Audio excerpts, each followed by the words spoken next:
my gosh, I'm sorry. I've been yakking away for 6 minutes. I'm sorry. I thought I had this turned up. My bad. Can you guys hear me now? I do apologize. So, yakking, you're sitting here watching me move my hands up. So pretty much, as I was saying, let me repeat, with Brett Kavanaugh, as we've seen the hearing, we've seen the results of the hearing. Yeah, sorry guys, I thought I had my audio on. So this stream is not gonna have 6 minutes of me just doing this with jazz hands. But anyway, we had the hearing. We had Flake being bullied and cornered in an elevator to where he kowtowed and decided to gut Kavanaugh and request a stupid FBI investigation, which, by the way, wrapped up today. The report is going to be handed to the Senate tomorrow. According to, I believe it's Mitch McConnell, they are going to either confirm or deny Kavanaugh this week. So the fact that the Democrats have tried to get this dragged out into midterms, this was predictable. Everybody saw this shit coming. And about Flake getting cornered in that elevator, that was a freaking setup. That really was. People, oh, that thing was so planned, it wasn't even funny. And then you had a bunch of people who claimed to be sexual abuse survivors, sexual abuse victim survivors, go in and scream at his face, and it just... But anyway, a couple of other things have happened during the investigation. I believe it's Hirano, the senator from Hawaii, along with a few others, have claimed the investigation to be a farce, which was also predictable and foreseen. So we have that. FBI, the investigation once again is going to be inconclusive. I found that on one of the articles as I was going through stuff today to talk about, and so no duh, there is no definitive evidence anywhere, and people have been tearing apart Christine Ford's testimony left and right, from her movements, her what am I thinking? The way that her eyes shift around. You had her ex-boyfriend sending a letter to Grassley, talking about how she coached someone on a polygraph, which she denied in court, or rather denied to the Senate. So it's been a shit show from the very beginning. Everybody saw how this was going to play out. Now, the fact that the Democrats have tried to drag out this thing to midterms, because we are now in midterms for the House and for the Senate. So hopefully, and I don't identify with any party really, I really don't. But for the most part, I do hope it stays red, because the Democrats are out of their freaking minds. And that's anyone who is a Democrat or liberal in my audience. I'm sorry. I'm sorry your party is like off their rocker right now. They want to pretty much condemn a man to where there is no evidence. Now, people have been trying to bring out, oh, well, he threw ice at someone. He was supposedly drunk and belligerent. Okay, that doesn't mean he assaulted Ford. And also, the people that have been named, have no recollection of this bullshit, of this event that happened. So, and one of her friends, I forget which one that she named, said that he had no recollection of the assault, or even going to the party, or I believe that was her female friend that she identified. But they still believe Ford. Really? Really? After 36 years, you guys cannot remember anything, very much more the party that y'all supposedly went to, according to Ford. So it's garbage. Let me look at the chat. Hey, facepalm migraine. Oh, just me doing jazz hands for 6 minutes. My audio was out. Oh yeah, no, that's pretty much kind of went down. A bunch of women screaming at Flake and pretty much bitched them the fuck out. So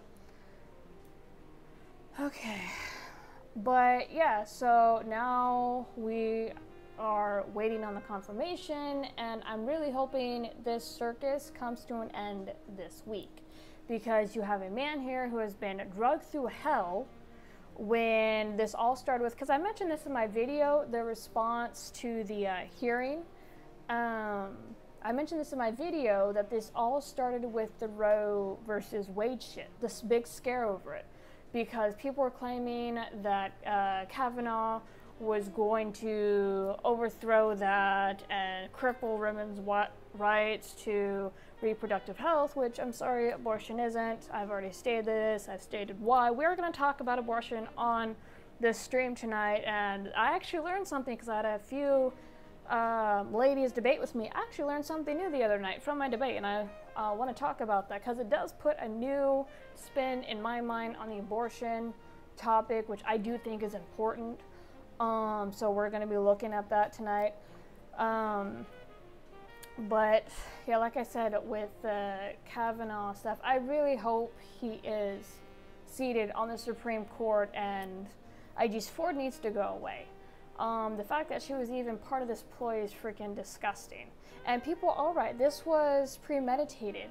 Instead of coming forward sooner, this was sat upon until Kavanaugh was getting selected. So it's garbage. Let's see, facepalm migraine, throwing ice and getting drunk. I'm young and in college. Yeah, you do stupid shit in college, but that does not make you a freaking rapist. That does not make you a freaking predator. The confirmation will happen. Oh no, I agree. I do think he will be seated, and the Democrats are going to lose their fucking minds, and it's going to be hilarious. And I'm not trying to be spiteful. I'm not trying to be arrogant. But, you know, they try to do the same thing with Trump. Oh, he assaulted these women. He did this, he did that. And they tried so hard to smear him. They even went as far as to rig the votes against him, which was found out later. So, yeah, no, this has been a tactic that the left is adopting. Intimidate, cry bully, smear, get aggressive and confront. Oh, yeah, it's getting worse. But hopefully, like I said, I am midterms.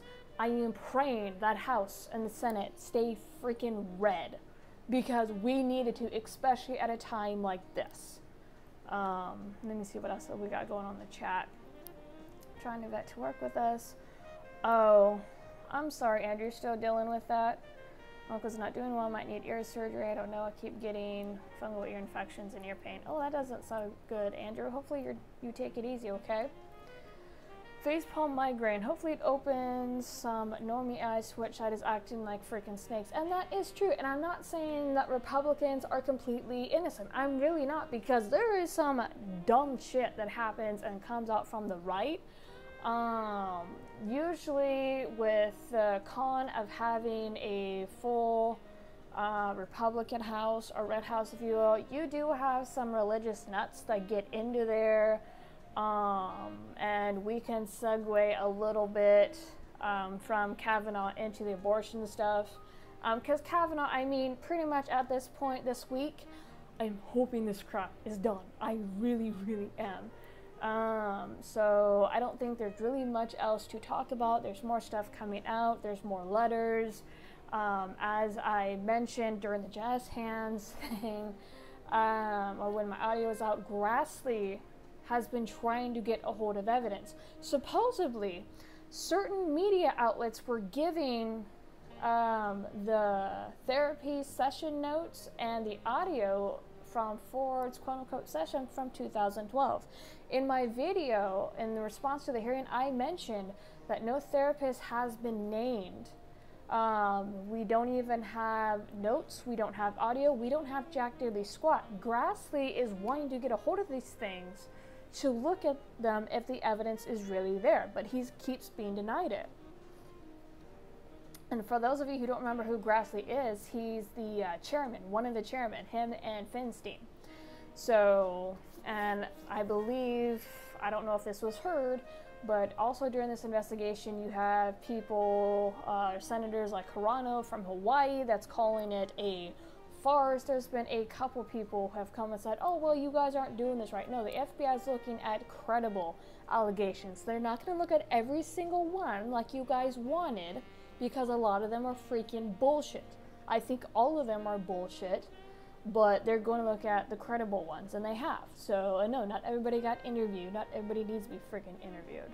But let's segue into the abortion stuff a little bit, because I did mention that when you do have a red house, you do have the dangers of, well, I don't want to say dangers, but you have the complications of religious zealots getting in and making room for, and like I said, this is coming from someone who grew up Christian, and I've talked about it on my channel, but you do have, I want to say, religious ignorance or arrogance creep in with the red house. I'll give you an example for those of you who remember the incident, because this was also covered on my channel, with Walgreens denying a woman her prescription medication, which would have made her body clean everything up, because she had a miscarriage. This grieving mother went in quietly to have her body checked, everything, because the fetus was already passed away.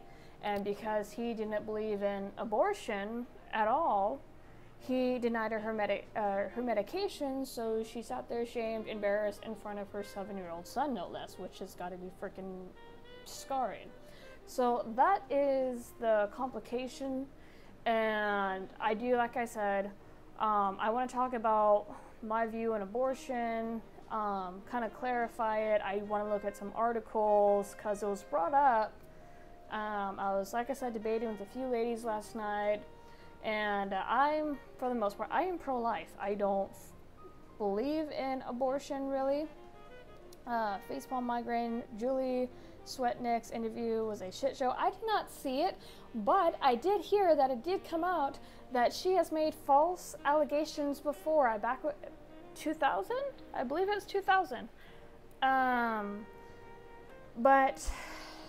So, yeah, she's another delightful one that's also full of shit.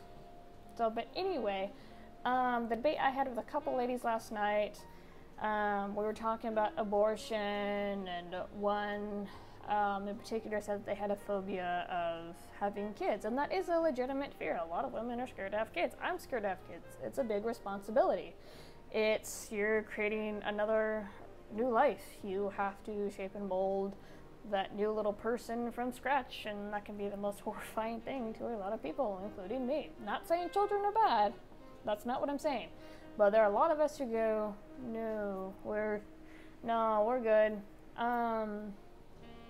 So anyway, she talked about how she had a phobia of getting pregnant, and that if she was forced to go through the baby, that she would get desperate and try to terminate the pregnancy herself, to which I replied, it sounds like you have some mental issues. And I thought at first it was an example, that she was just using an example.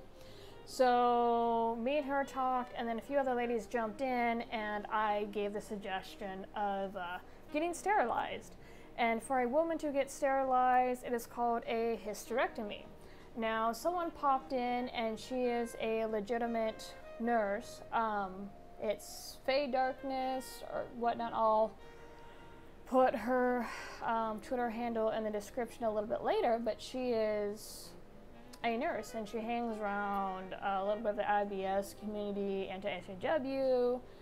You see her on the Snatchcast, so she's a sweet gal, and we've had talks back and forth. And so she came out and said, well, hysterectomies are not given to women under the age of 35, or they are given to women who have had 3 kids or more.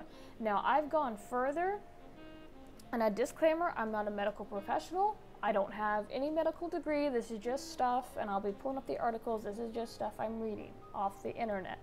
So I suggest that you go, if you want like further detail, I suggest you go and read up on this stuff yourself, because it's good to be informed and make an informed decision. So that's something I do recommend you go and do. I missed that. Chambers, is it on the... No, it's on Twitter. It is on Twitter. So, Andrew Parker says, Facepalm Migraine was asking me about my conversation, where it was at. It was on Twitter. Andrew Parker, yeah, they did 3 messed up surgeries, and I haven't been my amazing self, I'll tell you, I hate being in the hospital. I'm not sure anyone likes being in the hospital. Last year I was afraid, but it went rather well. Yeah, I've never been in the hospital, but I wouldn't really want to get stuck in there myself. So, but anyway, let me pull up the page I'm talking about here. Because there are side effects, and then there are different types of hysterectomies. So I went and read that in order for a woman to get a hysterectomy, she either has to have 3 more kids, be the age of 35, or there has to be a legitimate medical condition in order for you to get one. And like I said, there's a couple different ones. I'm trying to find my web page here, because I can't have all this open. This will kill my bandwidth. Hold on. But yeah, it just, like I said, it adds a different spin to the abortion thing, because birth control itself is not 100% effective. I have had experience with 2 birth controls, as I've talked about on my own channel, which was the Depo shot, which is synthetic progesterone, and then Ortho-Evra, which is synthetic estrogen. So, or excuse me, Depo is progesterone, which is synthetic progesterone. So, apologize there. But so that's not 100% effective. Now for me is because my hormones are already balanced, and they always tell you, like an educated person on it will tell you, go get your hormones tested before you choose your birth control, because different birth controls will either balance out your hormones or they'll jack up your hormones pretty bad to where you gain weight. And the reason why I say that is if you go and look up how hormones affect your weight, if you have balanced hormones, you're not going to really gain weight if you don't have any thyroid issues. So you'll be able to keep your weight steady and lose weight. Now, if your hormones are ever out of balance, you're going to be putting on weight. You're not going to be able to lose it. I know with Depo, for me, already having balanced hormones, my when I took the Depo shot, it shot up my progesterone, and so I couldn't gain weight, or excuse me, I couldn't lose weight. And I was exercising too. I was going to the YMCA, I was on the treadmill, and I cannot lose weight. It made me real mad. So, and it really screwed up my progesterone to the point to where I did get pregnant once, and I've talked about that on my channel, and I had a very, very early miscarriage. It was during the time of implantation, which we're going to go over the stages of fetus development, because that is important to the abortion discussion. Is during the implantation stage, for me, it just, everything got cleaned out, and yeah, that was pretty much it. But here we go. Sorry, I was trying to find my appropriate page. Like I said, I can't have a bunch of things open because it'll kill my bandwidth. Andrew Parker, I love my baby cousin, never thought I would have it. Oh, that's cool, Andrew. Let's see. Honey Drop the Unicorn. My mom has had 2 kids and then got a hysterectomy. Yeah, so 2 kids, 3 kids. It also depends on your age. Falcon Millennial, hormones can also severely affect your circulatory system. That I don't know anything about. I haven't read up on, so I'm not going to comment on that. But I do know that they play a heavy role when it comes to weight. Hold on, I'm waiting for this page to freaking load. Okay. So, what I'm going to do is I'm going to switch over to another scene here. So, boop. Okay, so you guys should be able to hear me just fine. Let me know how the audio is. Audio is a little bit different on this one. So when it comes to hysterectomies, that's pretty much a woman getting sterilized, and there's different ones. So there's a subtotal hysterectomy, also known as a partial, leaves the cervix intact, but the rest of the uterus is removed. Many of our doctors remove the cervix automatically as a precaution against cervical cancer. These procedures can be performed abdominally, vaginally, or laparoscopically. Sorry. But, so there are different types. Let's see, there is bilateral salpingo, oh my gosh, oophorectomy. This operation is removal of the ovaries and the fallopian tubes. So pretty much, for those of you who don't know what the ovaries and fallopian tubes do, you have the ovaries, which does the eggs, and the fallopian tubes transfers the eggs or whatnot. So you have that one. This one, abdominal, it doesn't say if anything's removed, but it's done through the stomach. The surgeries, you have a vaginal one. So pretty much you have the different types of hysterectomies. Now, when it comes to the abortion topic, this option is only available to older women. So say if I wanted to go get one, I wouldn't be allowed to. And as I said, birth control is rather faulty and doesn't always work. Now, people talk about getting their tubes tied. That don't always work either. I've heard of pregnancy happening regardless, either because somebody screwed up the tube tying or whatever.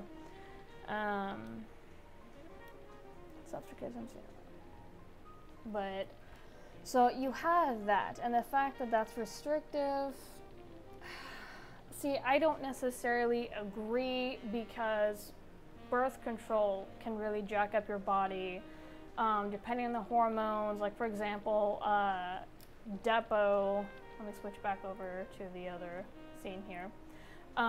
You have the Depo shot, which if you were on that for more than 2 years, if you're on it for like 3 to 4, that can jumpstart your body into menopause. I don't know the full ramifications or how that actually happens, but that is one birth control. If you're on it for way too long, that will jumpstart menopause. That will fuck up your body. So the fact that they're keeping something like this away from women, it's like, oh, well, you have to be this age, or you have to have this many kids, or you have to have a medical issue. I don't agree with it being restricted, because there are some women who don't feel like they want to have kids. They do not have the mental stability to have kids. And so when it comes to the topic of abortion, a lot of women feel like, okay, well, you're restricting this for me, so keep this open. Now, for me, if we can close off abortion for the most part, because there are gray areas. If you look into the development of a fetus, you have the first 5 weeks. The first 5 weeks, it's like the size of a tadpole, which is really freaking small. You have a heartbeat, but it's not necessarily a human. And for me, I'm not one of those people who do believe that life starts at conception. I think that's a bunch of bullshit, because if you also read, when the pregnancy hormone, I believe it's HCGI, I believe I have that right, when that is detected by the pregnancy test or what have you, that does not mean it's attached to the uterine wall. Because what happens when you do get, I'm sorry if this is making people just a little bit uncomfortable, when you have fertilization or fertilization, technically that egg that's been fertilized can still bounce around the uterus, and for all you know can get flushed out. But when they are joined, they do give out that pregnancy hormone, but that doesn't mean anything. That just means, oh, you're now fertilized, but now you have to wait and see if the egg actually attaches anywhere, because sometimes it doesn't. Sometimes it gets flushed out. So to have the argument, oh, well, life starts at conception, no, it don't. You have just adjoining. That's it. So when it comes to topics of abortion, I believe going by the certain stages week by week of flushing out the pregnancy, anything past 4 to 5 weeks, no. 6 weeks, maybe. I would have to, let me actually look at it. I have a page. 5 to 6 weeks, I would say, would be my max, is when you have that time to actually get rid of the pregnancy if you really really don't want to have a child and you find that you are pregnant. Because I've heard people argue, oh, well, let's do it up to 3 months. No, at that point, you definitely have a person inside of you. At that point, your body's no longer your own. You have two bodies that you are working with.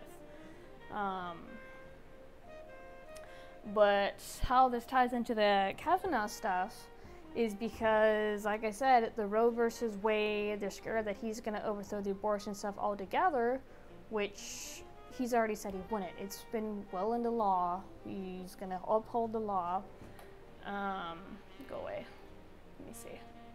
I don't know if I can actually share this on screen without getting struck, so I'm not going to. Yeah, so I'm looking at, and I'll post it here in the chat.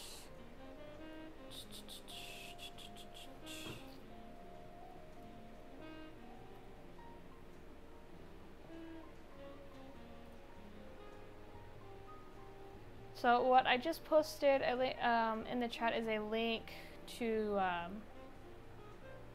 development here. So yeah, at the 4 to 5 week mark, 3 weeks. Let's look at the 3 weeks of implantation that I was talking about. So once you get pregnant, like once that egg is fertilized, it bounces around in your uterus. Yeah, your egg is fertilized 12 to 24 hours later if a sperm penetrates it, and this simple biological occurrence begins a series of increasingly complicated processes that leads to a new human life.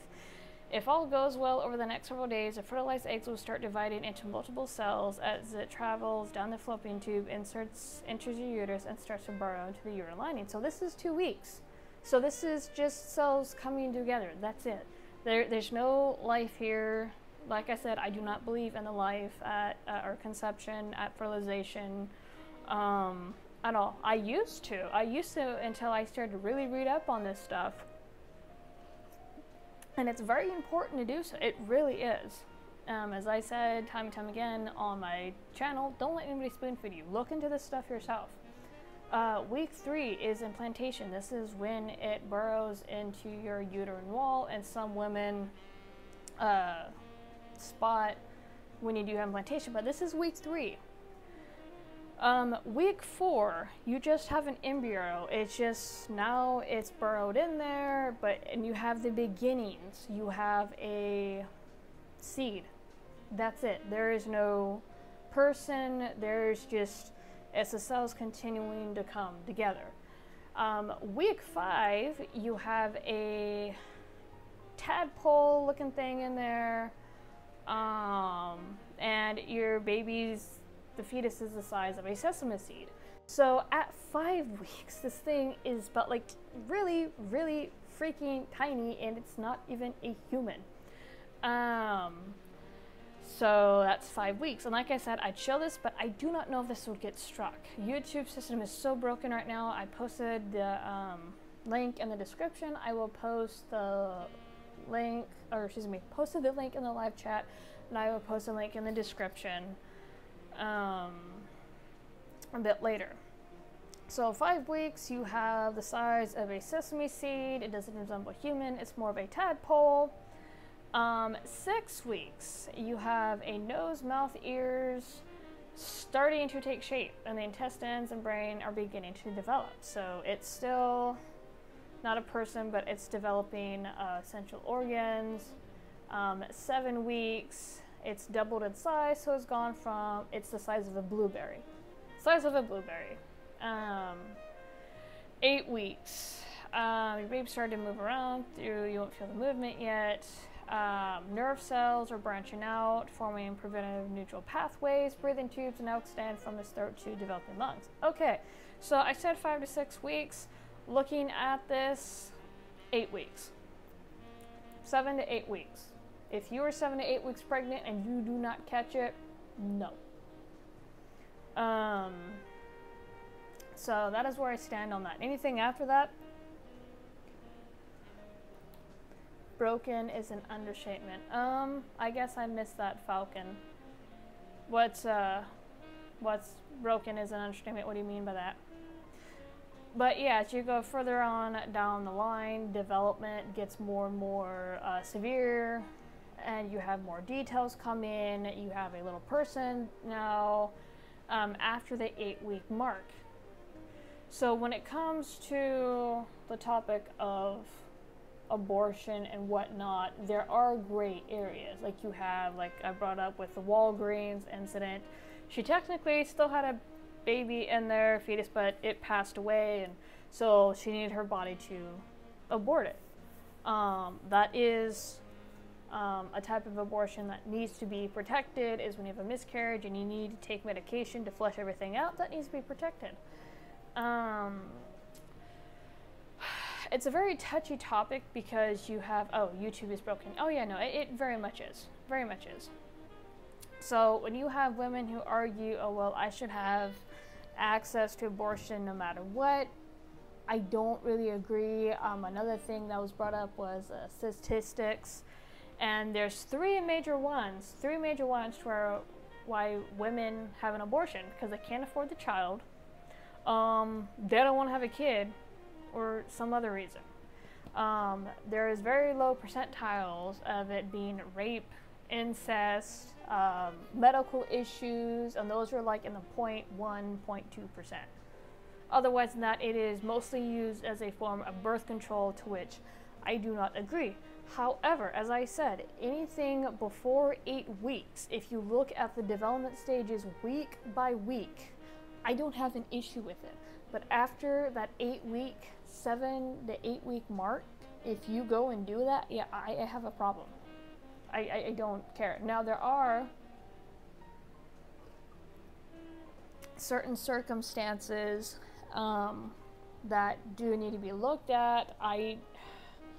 The rape one is touchy. It really is, because you have someone that gets messed with, a woman that gets messed with and taken advantage of and like completely destroyed emotionally and somewhat physically, and she can get pregnant from that, and it's not caught in time, and so I'm not for the child getting punished. I'm not advocating for rape victims to be made to hold the pregnancy or see the pregnancy through. Rape is very traumatic. So just like I said, that's a touchy subject. I've read testimonies of women who were raped but kept the pregnancy and gave birth to the child, and they saw the child as their own. They didn't look at the child as a piece of their predator. So that one's kind of back and forth on that one. Like I said, that one's really, really touchy. With that one, I don't know. If you do get violated in that way and you do get pregnant for it, that's up to you. That one, I'm not going to go, oh, well, you're evil. I just like not touching with a 9-foot pole. That one, everyone has to decide for themselves. Let me see. I don't want to ignore my chat. It's algorithmically challenged. Yeah, no, YouTube pretty much is. As I've mentioned before, I really think my channel's been shadow banned, to say the least. But I wonder if anyone in the audience wants to get on and join, whether that be through Skype, Discord, or possibly trying to run through Google Hangouts. That invitation is open for anybody who wants to join. But yeah, like I said, the reason why I wanted to talk about these two topics tonight, because like Kavanaugh stuff started with the Roe versus Wade abortion stuff, and now it just led into a big shit show circus that everybody saw coming.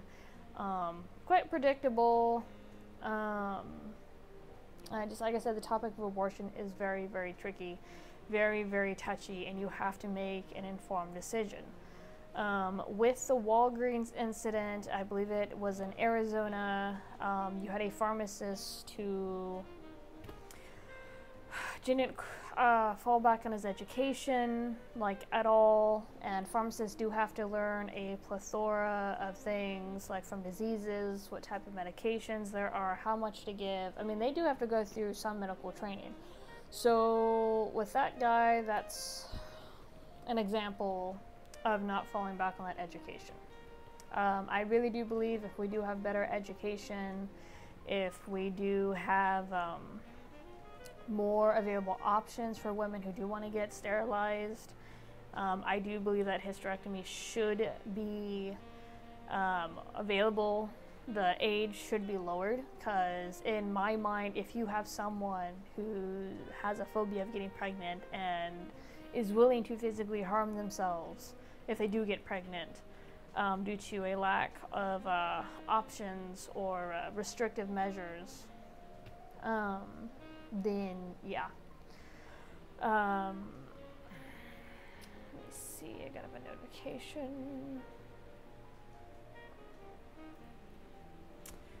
Andrew Parker, Persian babies are a blessing from God. I can't doubt that. If I doubt that, I would be crazy. I think some think I'm psycho, but God, he's a baby to lift so many burdens off my shoulders. Well, no, I'm not saying that children aren't a blessing, Andrew. What I'm saying is not every woman feels like they can either bring a pregnancy to full term, or they feel like they're not capable of having kids. And that's not because like I've had my back and forth of swinging pendulum when it comes to kids. For me, it scares the fucking hell out of me. That's another person you have to freaking raise from scratch. Not only do you have to deal with the constant bullshit of society, but you have to make sure that you do not fuck up with that kid. There's just a lot that goes into it. I'm not saying kids are bad. No, just not everybody can have them. Not everybody wants to reproduce. So, and you know what, that's okay. Not everybody has to. I know, coming from a Christian background, it says in the Bible to be fruitful and multiply. That is an encouragement. That's not a fucking decree. Not everybody's meant to have kids. So, Citrus Crest, about abortion. Ichabod, if you want to get on, we're talking about abortion, the Kavanaugh stuff. I had a bit of debate with a few ladies. What's the something else? Oh, I was going to go through some of the stuff that I've noticed going on YouTube just for over the past week. Also, a stronger family could greatly help. And that is true, Falcon. Having a good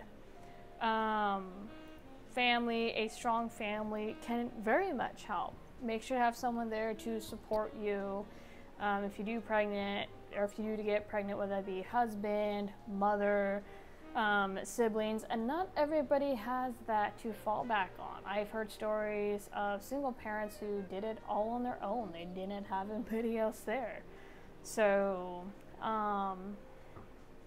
Ichabod, if you do want to join, I can, if you want to hop into the Discord, my server, you're already in there.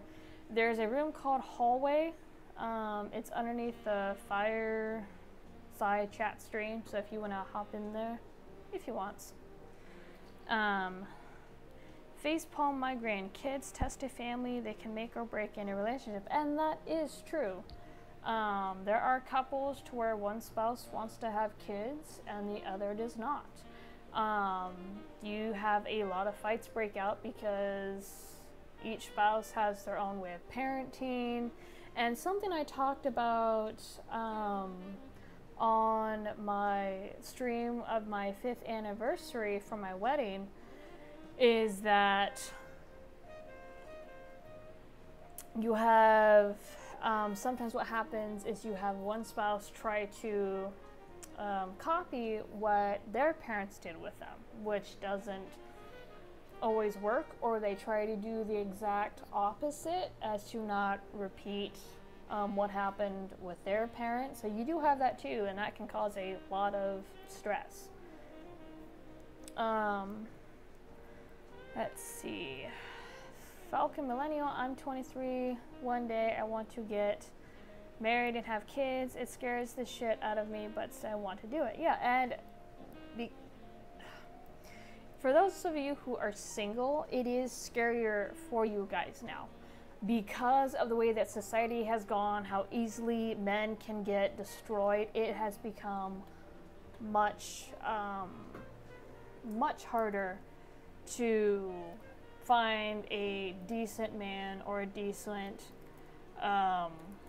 woman, someone who will stay besides you. If you want to get on, hop in the hallway. Okay, that's not where I wanted to put that. Hold on. I think I might have someone that might want to get in here. But yeah, no, it's harder nowadays. Men have to be extra careful as to what women they pursue, because the wrong one can turn around and fuck them over for life. Oh yeah, it's pretty damn scary. And with the stuff that they're pushing on kids, yeah, that's a whole other monster itself, because you don't know what they're going to be teaching your child. You have to thoroughly look through their schoolwork now. I've heard stories of how kids have brought home their homework and were being taught that Islam is friendly, that Sharia law is a good thing. So yeah, no, it's freaking scary nowadays to be a parent or to be single. Elliot Brown, do you think the left and the right are being equally censored on YouTube? For a time, they were. You had, when the first sweep of demonetization, not this recent one, which involves duplication, using copyright material, doing videos to death, or a subject being done to death. The last demonetization sweep, or the one before that, Casey Neistat, he was partnered with CNN, I believe. He got hit. A few others got hit. So they were. But right now, I don't think so. I think certain people are getting pushed while others are getting silenced. YouTube has it's gotten really bad. And with this new rule, because I've heard some videos on the topic, you have this belief that YouTube now is trying to fall in line with Article 13 and 16, which is being passed by the EU, which cracks down on copyright material being used for like parodies, memes, and that's where you're hearing like the trope now going around, oh, memes are now illegal in Europe. So with this new sweep, I think a lot of people are going to get hit. Could be our side more, could be their side more, could be everybody more. Falcon Millennial, I only want to bring the good parts. Oh, you're talking about with kids. Well, when you have a little person that you need to take care of, you're gonna get both the pros and cons, and you may find yourself arguing with a miniature version of you. Facepalm migraine, mommy, what's a drag queen? Oh my god, don't get me started on that. You have, was it California? California, they had drag queens coming into the libraries reading to kids. That has got to be the most fucked up shit I have. No. Just no. Andrew Parker, I'm not against abortion because I have seen stories of kids being abused, and my heart hurts when I see child abuse. If I had a kid, it would hurt if my kid had to go through the surgeries I've had. Oh, yeah, no, and see, that's another topic that people bring up. Oh, well, if abortions weren't so restrictive, we wouldn't have so many kids that would end up in bad homes and they wouldn't get abused. So I've heard that argument too. Oh, was it? Okay, see that you are in here, Falcon. Let me drag you in here. Boink! Where'd you go? Dug on it. Hold on, I'm gonna drag you around a little bit there, Falcon. Don't do anything. Okay, I'm gonna do this. I'm gonna pop into here. So we do have someone in Discord. We have Falcon. I'm going to connect, and then I need to flip on. Hold on.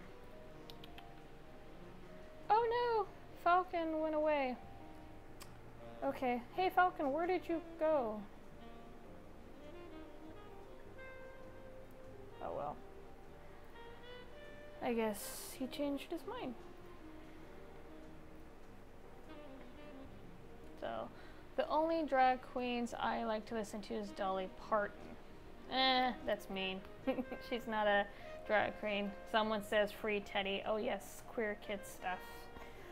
Oh, who covered it? I think it was Drunken Uncle covered the episode where what's her face? She had queer kid stuff lady had a drag queen come on, and it was net near fuel. It just dude looked really freaking scary.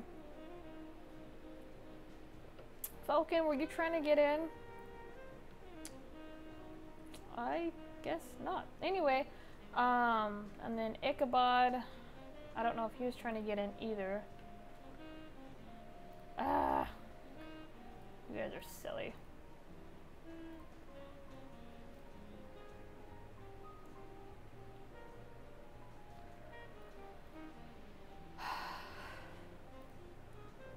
But yeah, so no, I think we've covered enough like on the abortion stuff. People come different stances. Some people get hostile. There's been fights with Planned Parenthood, and that's a nasty mess. Now, if no one, I'm gonna give it here a few minutes if somebody wants to jump in with the. Oh, there you are. Okay, you silly thing. Don't leave. I'm trying to stake you into the fireside chat, Falcon. No, Falcon, quit moving. I need to put you in the fireside chat thing. Don't move.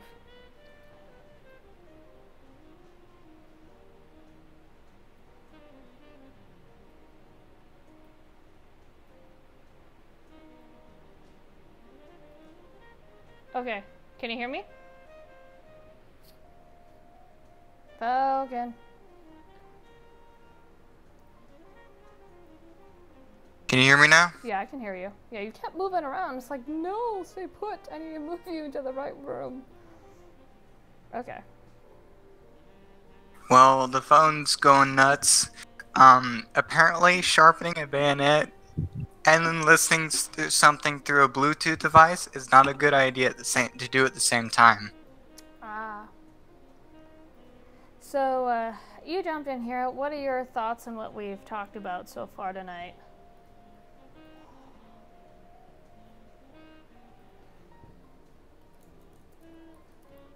I'm gonna... The only way I can honestly say it is you have to figure out at what point is it actually its own separate life. So there is some argument for conception. However, there is argument for the egg, the fertilized egg implanting itself in the uterus. But honestly, I can't really say much because I haven't thought about it a whole lot. I'm a guy. I really didn't think about it. Well, when it comes to the argument, because I know a lot. I know I sound like an idiot. Well, something I would recommend is you read up on it, get yourself better informed. And I know that a lot of people argue, oh, well, men shouldn't have a say at all, which is total bullshit because the guy helped create that life, so it's his child too. It really is. Exactly. So, like I said, because I'm going to put this in the description real quick, is the development for a child week by week. If you go and you look at, as we talked about, after that 7 to 8 weeks, 7 to 8 weeks is, in my opinion, the cutoff point. That is something I would look up so you make a better informed decision. Okay. Give me 1 sec, because my husband is calling. So I'm going to go to a quick intermission here. Go ahead. Be right back.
about that, guys.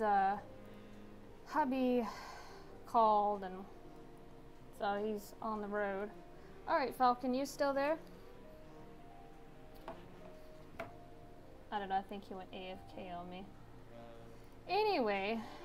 Oh, Falcon, I'm here. Okay, sorry about that.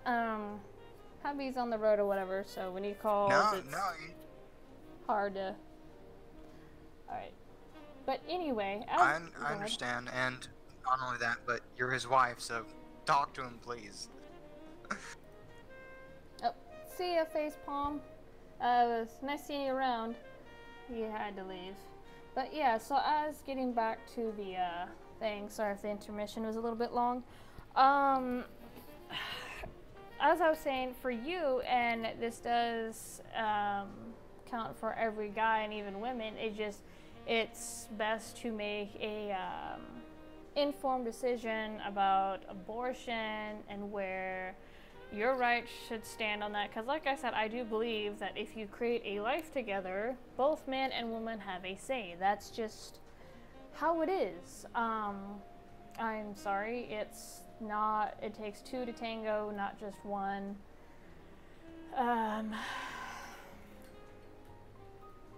But yeah, I mean, Well, just through life in general, it takes two to tango. There are guys I know that, when they got what is referred to as a Dear John letter in basic training, which is a letter that basically says, "Hey, I'm breaking up with you now," ooh. they fell apart. But the guys that were either married or had a girlfriend who stayed with them through it, you'd not believe how much they were willing to go through. I mean, just even with simple things like that. But bringing a life into the world that this is why I can't say I have a definitive position on it, or on what point at which it is a life, because I don't have enough information and at the moment to be able to make that decision. Well, it's something I've noticed is a constant learning process. Like for me, and I do encourage people to get into proper debates, and certain things like that will get heated. But like for me, I learned last night from getting into another debate about abortion that with hysterectomies and women wanting to get sterilized, there are restrictions on it, and there are major restrictions. You have to have a legit medical reason, and the doctors have to verify that. Or two, you've already had kids, and or you're 35 and over. That is the only way you can get a hysterectomy, which kind of sucks. Because like I've already explained before, is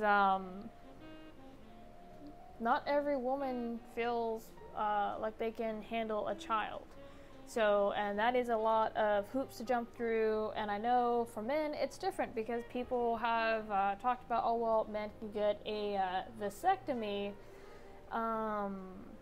at 18. Now, Which are not. Go ahead. They're not always reversible. They're extremely easy to mess up. It's like building a nuclear reactor. It's so incredibly easy to mess up, and there's a very slim chance that you'll really do it right. So, even that, I don't encourage men to do that really much at all. And what you said about hysterectomies or whatever it is for a woman to go through, not be able to make it to where she can't get pregnant. Yeah, it's something that really should be hard to do, especially the younger you are. Well, from what was explained too is, let me see if I can pull it up here, is that there are side effects with hysterectomies. Now with a vasectomy, there we go. A vasectomy is different, obviously it's being done on a guy, and it's pretty much where they go in and they snip one of the tubes to the scrotum to where sperm doesn't come out anymore, and I'm sure there's more to it than that, but that's just the gist of it, and it really doesn't mess with their hormones. I did hear that some men do have their sex drives affected after that,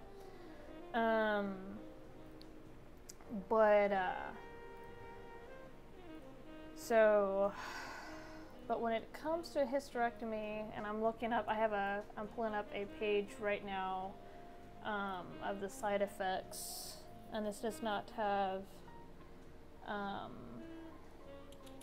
doesn't have any images, so I can pull it up just fine. I'm gonna switch over to another scene here. Boop. Okay, I still got my mic, desktop audio. Okay, so I'm going to put a link in the description or the side chat as to what I'm reading off of.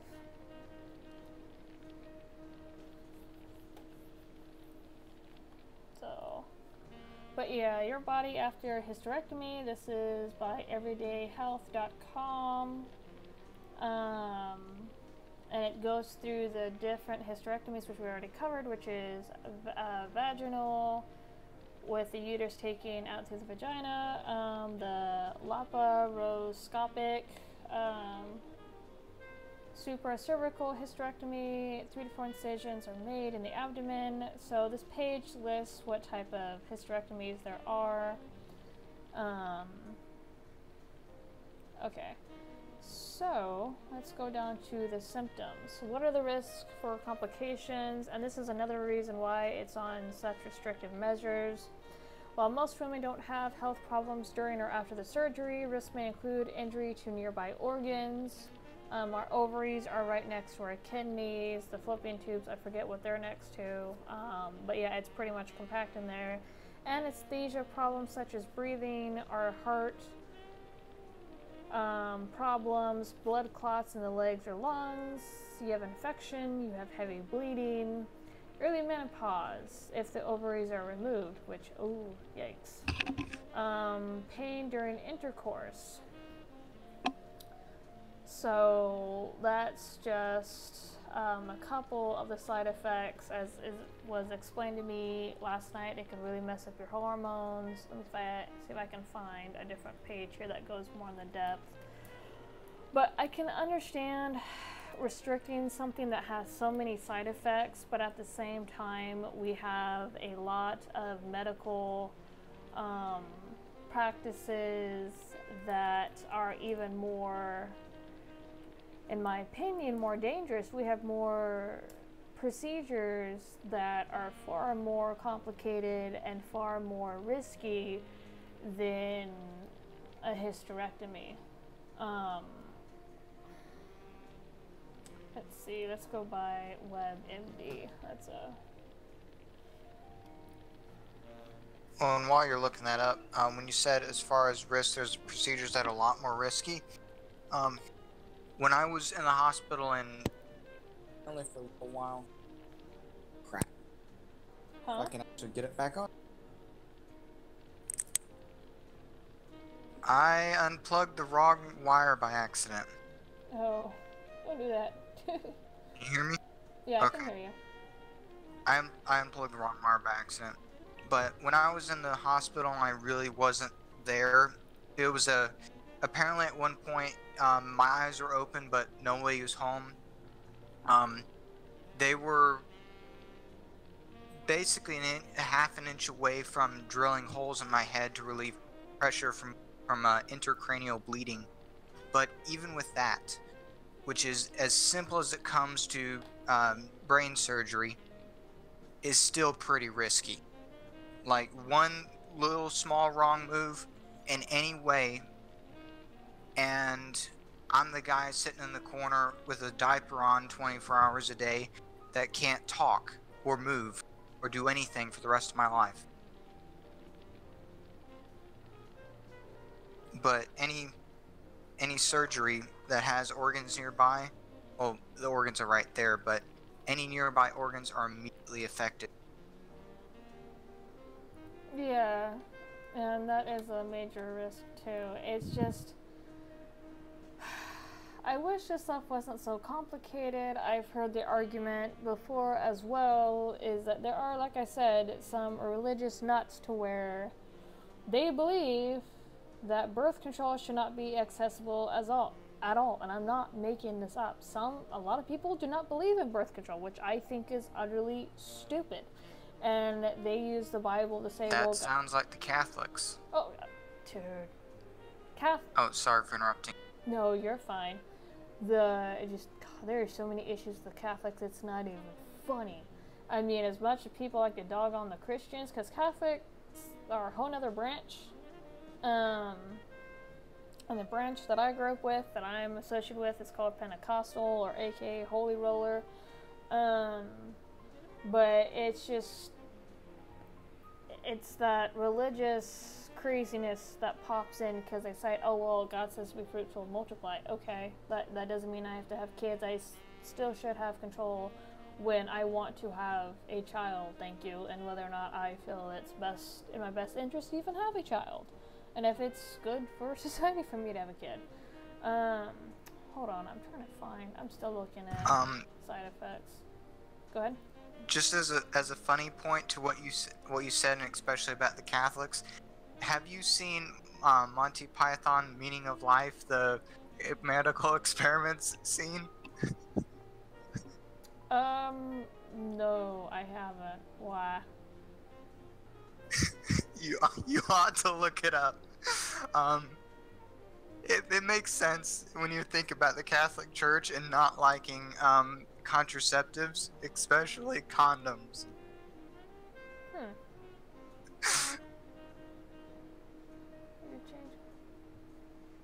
Oh, but please continue.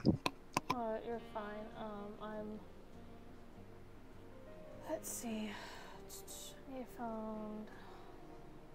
Ooh, God. Okay, so I found another page here. I'm gonna swap back over. Has a little bit different side effects. And this is from StanfordHealthcare.org.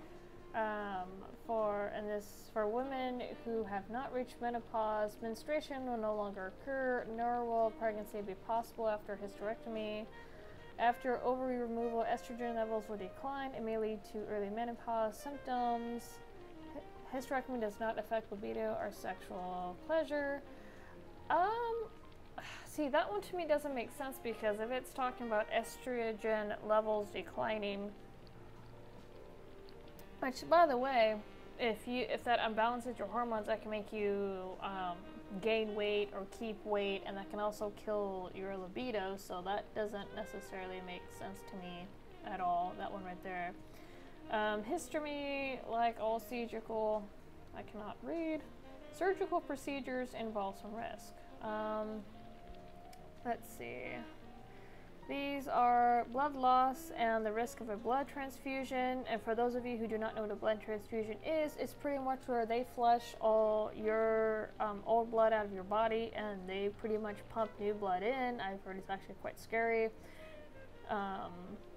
Damage to surrounding areas like the bladder, urethra, blood vessels, and nerves. Blood clots in the legs or lungs, which are not good because that can affect blood flow and eventually lead to a stroke. I know a few people who have clots in their legs. Infection, side effects related to anesthesia, and then the need to change to an abominable hysterectomy from one of the other techniques, which we already went over the couple techniques, and it looks like all of them you have a 4 to 6 week of reduced activity. I mean, what you said earlier, the symptom. Oh, go ahead. No, go ahead. Oh, okay. What you said earlier, the symptom about reduced libido. With women, I don't think it's as severe as with men in similar cases, because with men, you take away a large amount of testosterone, the sex drive just basically drops off the face of the planet. Because testosterone is a very big factor with a man's sex drive. Oh yeah. However, I'm not an expert, but I think the women's sex drive, emotions, and basically a feeling of having a connection with the person have a very big factor in it. So it may not be as bad. Well, it's only an idea. Something, if you read about hormone imbalances too, with women, is it can make them really moody, and seeing how our emotions affect our sex drive. When our hormones are like out of whack, we're not going to be in the mood. So having estrogen levels, because I've read it can go either way. It's called estrogen dominance, and if it's too high or if it's too low, like I said, I believe that's the hormone that if it's out of balance with progesterone, it can make you retain water, put on water weight, have you keep weight.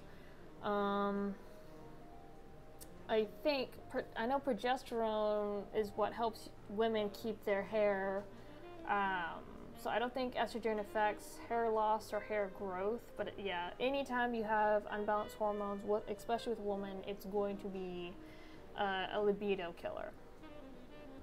So, like I said, that... Well, not only Go ahead. libido.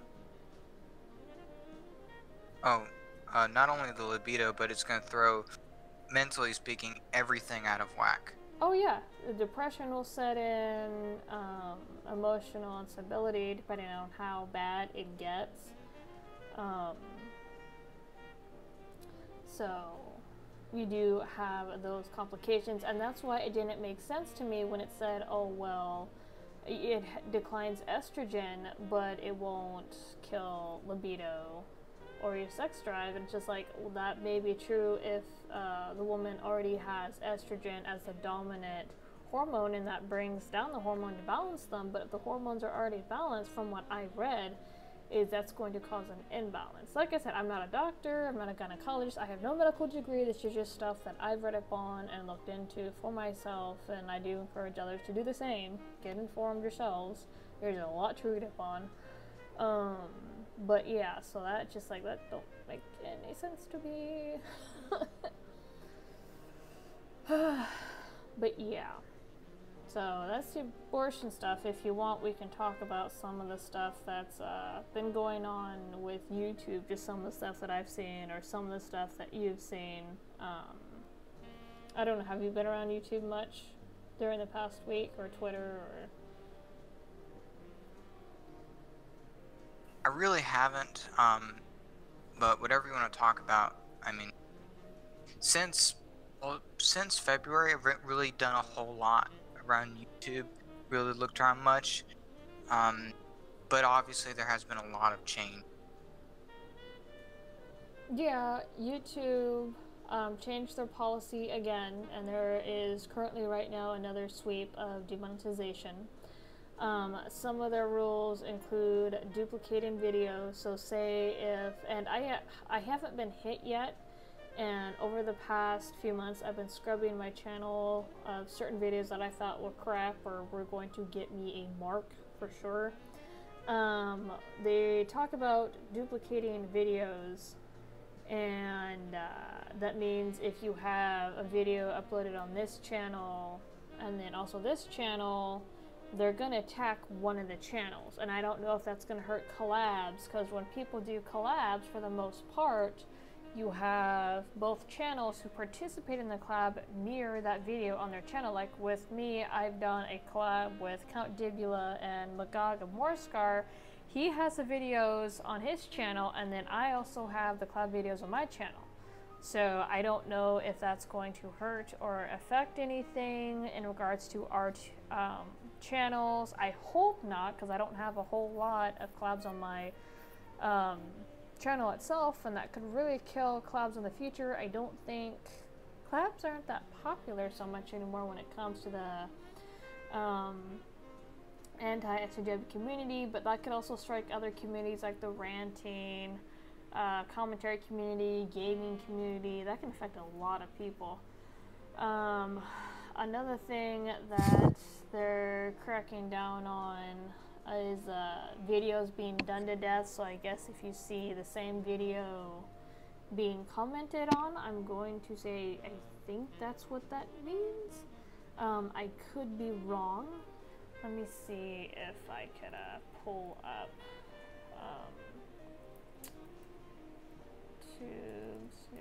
policy. Let me see if I can pull this up, because this is going to kill a lot of channels. Cognitive Thought had his channel completely demonetized, and I don't know. I didn't know that. Oh yeah. Trying to find out where it's at.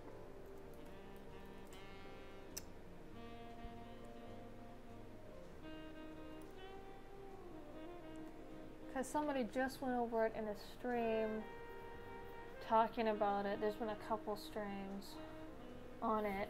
I don't know who else has been affected by it yet. Oh, I do know that there's been a couple people in quite a few different communities came across another channel in what's called the animation meme, someone else got hit. She had 60,000 subs. Gosh dang it, come on, I'm trying to find this stupid article. Hold on, let me look it up. This is going to take me off. Speaking of YouTube, one thing I've noticed recently is a lot of the aviation channels, I follow quite a few of them, they're starting to get scrubbed like mad. Some of them are starting to speak out. Well, like one of them that was scrubbed was one of my favorites. It's a third-person view of a Cessna 152 Aerobat doing spins, and it looks amazing. It's very well done, and it disappeared like this week, just gone. And I found out the other day that that YouTube took it down for some violation of possibly Article 13 or something to do with the EU. I think they're scrubbing it to try to stay in the European Union. Well, a lot of things. If you look at what Article 13 is, and I don't know what Article 16 is, I'm a little bit familiar with Article 13 though.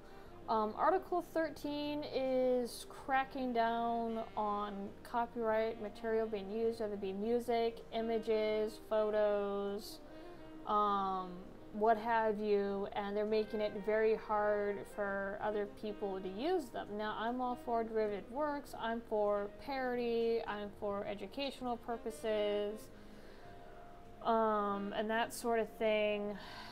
So it's going to kill a lot of people's channels. There's a parody community, there is a memeing community, there is a music community, so I don't know how far it's going to go, but yeah, I'm pretty sure videos are getting removed, and I believe it's also due to the fact that YouTube doesn't want to be blocked in Europe. So if YouTube does not follow with EU, they will get blocked. Or certain content creators are going to get blocked from view. So, duck on it. I'm trying to find it. Who's video? Exactly, and a lot of people in the aviation, they record everything. They don't use other people's work.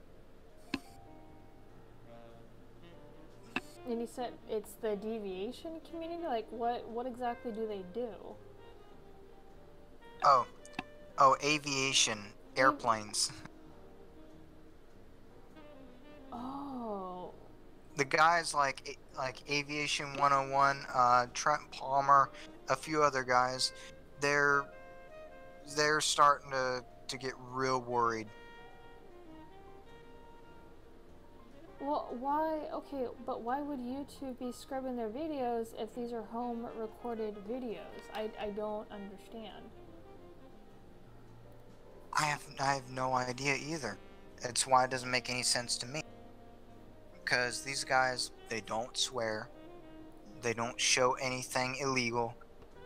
These guys are kind of like the aviation equivalent of a guy who owns a machine gun. They don't get even speeding tickets or anything.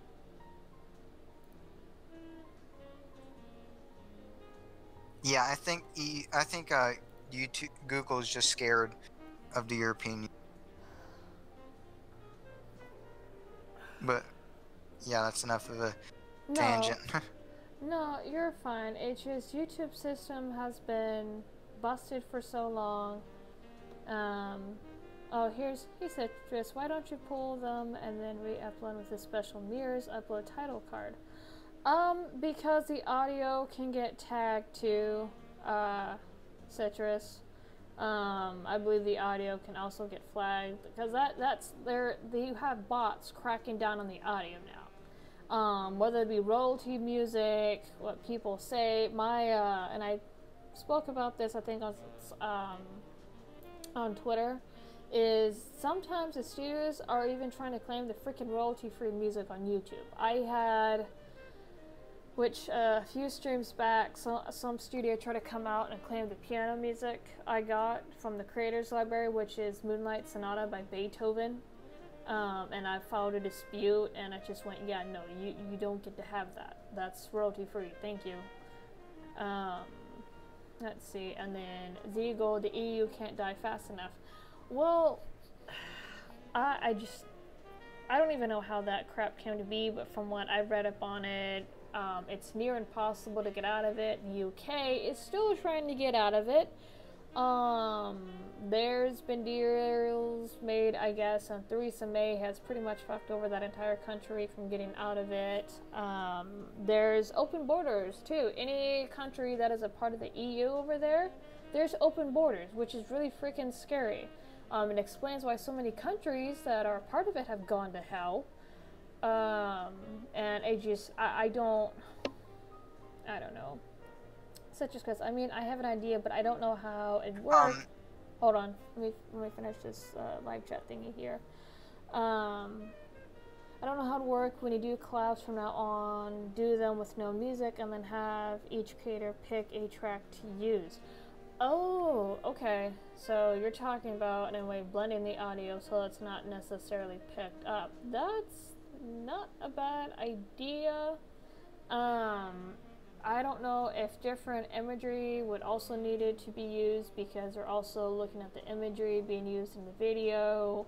I do know what they're also cracking down on, and this is going to affect anybody who, and this does have to do with the royalty-free music as well. Anybody who uploads the royalty-free music and does like a still image and that's all they do for the video, and they're constantly doing that on their YouTube channel, their channel is going to get demonetized as well. They're cracking down on that crap as well, which is going to affect a lot of music channels because, like, I have certain playlists that I listen to. They're either soundtracks from animes or they're songs from shows. I do know that does not cover, because they put in this note that artists, musical people here on YouTube, whether you sing, play an instrument, those people who do their own covers of songs and have that still image, supposedly that new policy is not going to affect them because they're still doing a derivative work. The still image is one of their own, and they're kind of doing their own music with a known song, so that one's kind of wishy-washy from what I hear. Citrus basically circumventing the system. Yeah. But what were you gonna say there, Falcon? Well, they're even starting to... Oh, I was gonna say, I think it's... I can't remember which number, but one of the articles in the European Union, basically it sets a deadline. If you do not come to agreement by, I think it's 2019, for in Britain's case, it's a hard Brexit. There's no soft Brexit option. They're immediately cut off completely in every single way. They can't do the Norway option of trade but no representation. Also, YouTube is starting to strike in stuff in the public domain. Like, there's a movie that someone uploaded onto YouTube a while back, Grapes of Wrath. They were going to show it at my old school, but they were going to stream it basically, and they couldn't because of a copyright claim. But that's completely invalid because it was made in the late 40s, 47. I will say, be careful with the public domain because that is not always updated. So if you do find something in the public domain, I would make sure you do a thorough check to make sure a studio has not bought the rights to either that video, image, character, book, just because the public domain is very, very faulty. It's not always properly updated. Not everything is in there for free use or monetization. For me, like I've said this before on my channel, I don't use copyrighted stuff. The only stuff that I use would be considered copyrighted is royalty-free music here on YouTube. Otherwise than that, when I do videos, I try to make sure I do as much commentary over them as humanly possible, and the graphics are all my own. I do not use any other graphics. If I want something, a movie background, I make that shit myself. I don't buy from anywhere. There's YouTube channels on here that will tell you, oh, well, you can use my music. It happened to suit yourself. And then he got a copyright strike. And I believe this was on his first channel before it got terminated. I've had YouTube channels try to advertise their music to me, saying that they can use it, saying that I can make money off it. I don't touch them. I stay far away from them. If it's not on YouTube's library, I do not use it. The system is so fucked up right now, and there's so many issues when it comes to derivative, what you can use and whatnot. Let's see, Citrus Quest says, that's why I don't use the YouTube monetization system. It's looking more and more like Streamlabs might be the only option. I've used Streamlabs maybe once or twice to give donations to other people. I don't think I have one personally myself. I don't use one myself. I use PayPal. It's not like I really make any money on here to begin with. Well, so, for the really big channels, AdSense is about the only option if you are gonna do not for anything other than a sponsorship. But also, if you don't monetize the algorithm, excuse me. I didn't say anything. Go ahead. Oh, okay. I was gonna say if you don't monetize, then the algorithm, if I can say it properly, will basically discriminate against you because you're no longer a money maker for the company. Yeah, and YouTube has been shoving in more and more of the mainstream media, which is just kind of gross and just like, ugh. Okay, that was a while back. And so YouTube's getting more and more screwed over its content creators. Now I will say, and this is not, I'm not bragging, so please don't think me an asshole for saying this, but it seems like with the past 3 to 4 demonetization sweeps, because I've had a few videos hit here and there, and I still have some that are under review, which I don't care. I know when your video gets demonetized, they tell you, oh, well, you have to wait till 1,000 views for us to look at it, which is not accurate. It's not accurate at all, because it depends on the topic of your video. I'm not kidding. I've had videos to where they barely hit 100, got demonetized, and because the content that was in there, they got monetized 2 days later again. So it really depends on what you talk about. I have videos that have been waiting forever for review, and they deal with heavy subjects, I believe. But when it comes to the demonetization sweeps, my channel has yet to be fully dinged. The first time is when they did that 4,000 watch, or no, was it over 1,000 hours? No, it was over 1,000 subs and over 4,000 hours of YouTube videos watched. My channel surpassed that, so I didn't get hit there. The other demonetization sweep was when they were cracking down, hi Angel, cracking down on content. Because I had scrubbed already my channel of quite a few videos that were total and utter shit and I knew would get me dinged. Those videos were already gone before they went into that. My channel survived that. Now this latest one, I have yet to be dinged. I've been very careful with what I do on my channel, not to censor myself obviously, but try to do things a bit different on my channel. It's not the most popular thing to be doing, but it's keeping me out of the shithole.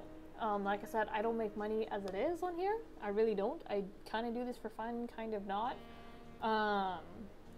But it just seems my channel's been surviving these demonetization sweeps. So I don't know if I've been falling underneath the radar or I've been doing the channel the right way. Not necessarily the most popular thing to do, mind you, because I stay out of a lot of shit. I do not comment on a lot of stuff because no. But yeah. So Just remember, trusting YouTube is like trusting the government of the People's Republic of China, to be honest. Yeah, I don't trust YouTube really so much, but I've learned more and more how not to smack the wasp nest and how to not roil people up.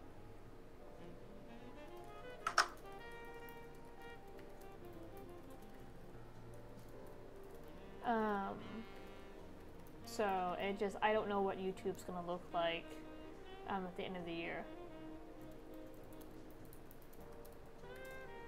Another thing that's been going on with YouTube is, and I stay out of most drama stuff, I really do, because it's just, I've been keeping to myself for the most part, and usually when I poke my nose around, shit has gone to hell. People have fought that I didn't think would ever fight with each other, or people have separated, or what have you. There's been a lot of freaking retardation. There's been a lot of stupid fights that have broken out. I'm not really seeing so much of valuable content come out, if that makes sense. I've been seeing more live streams, just in general. This is in general. I'm not gonna point fingers or whatever. This is just an observation of me just poking my nose in. Just there's been a lot more live streams of just drama, and that's it. There's a lot of people that I like that have been fighting with each other. Was it just last week? 2 people started fighting. The whole blood sport thing. That... See, I have mixed feelings. Well, see, Did you hear what I said? Yeah, no, the blood sports. I have mixed feelings about that. Let's see, Zeal God Stars, I heard that Lily Pete has got on the bad side of Steven Universe fandom by shooting on Rebecca Sugar. Yeah, I think the like to dislike. When is Pete not getting on the bad side of somebody? Pete is. I have no hope for the guy.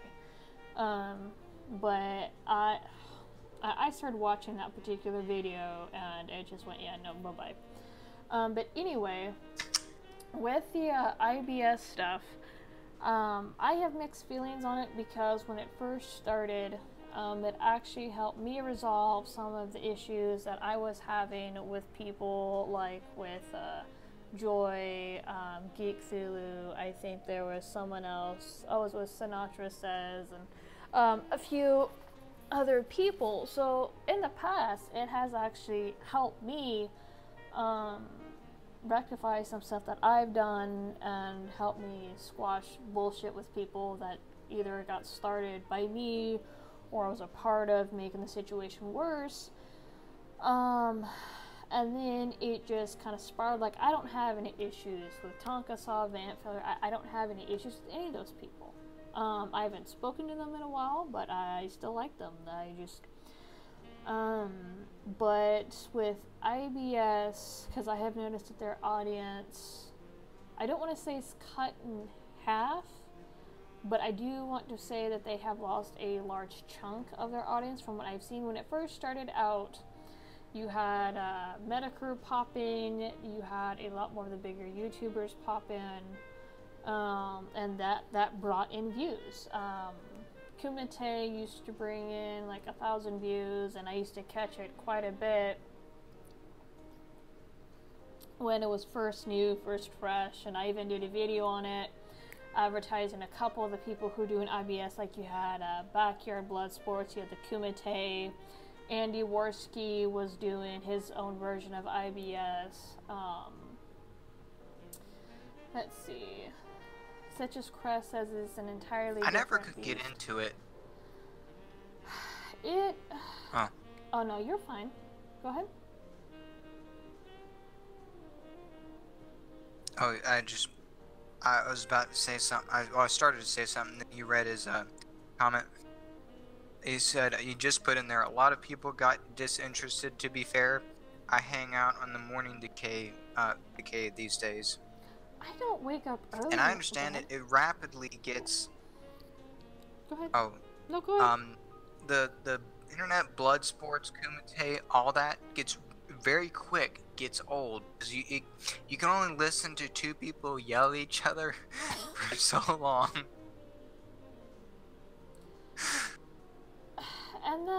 And to be honest, they sound like children.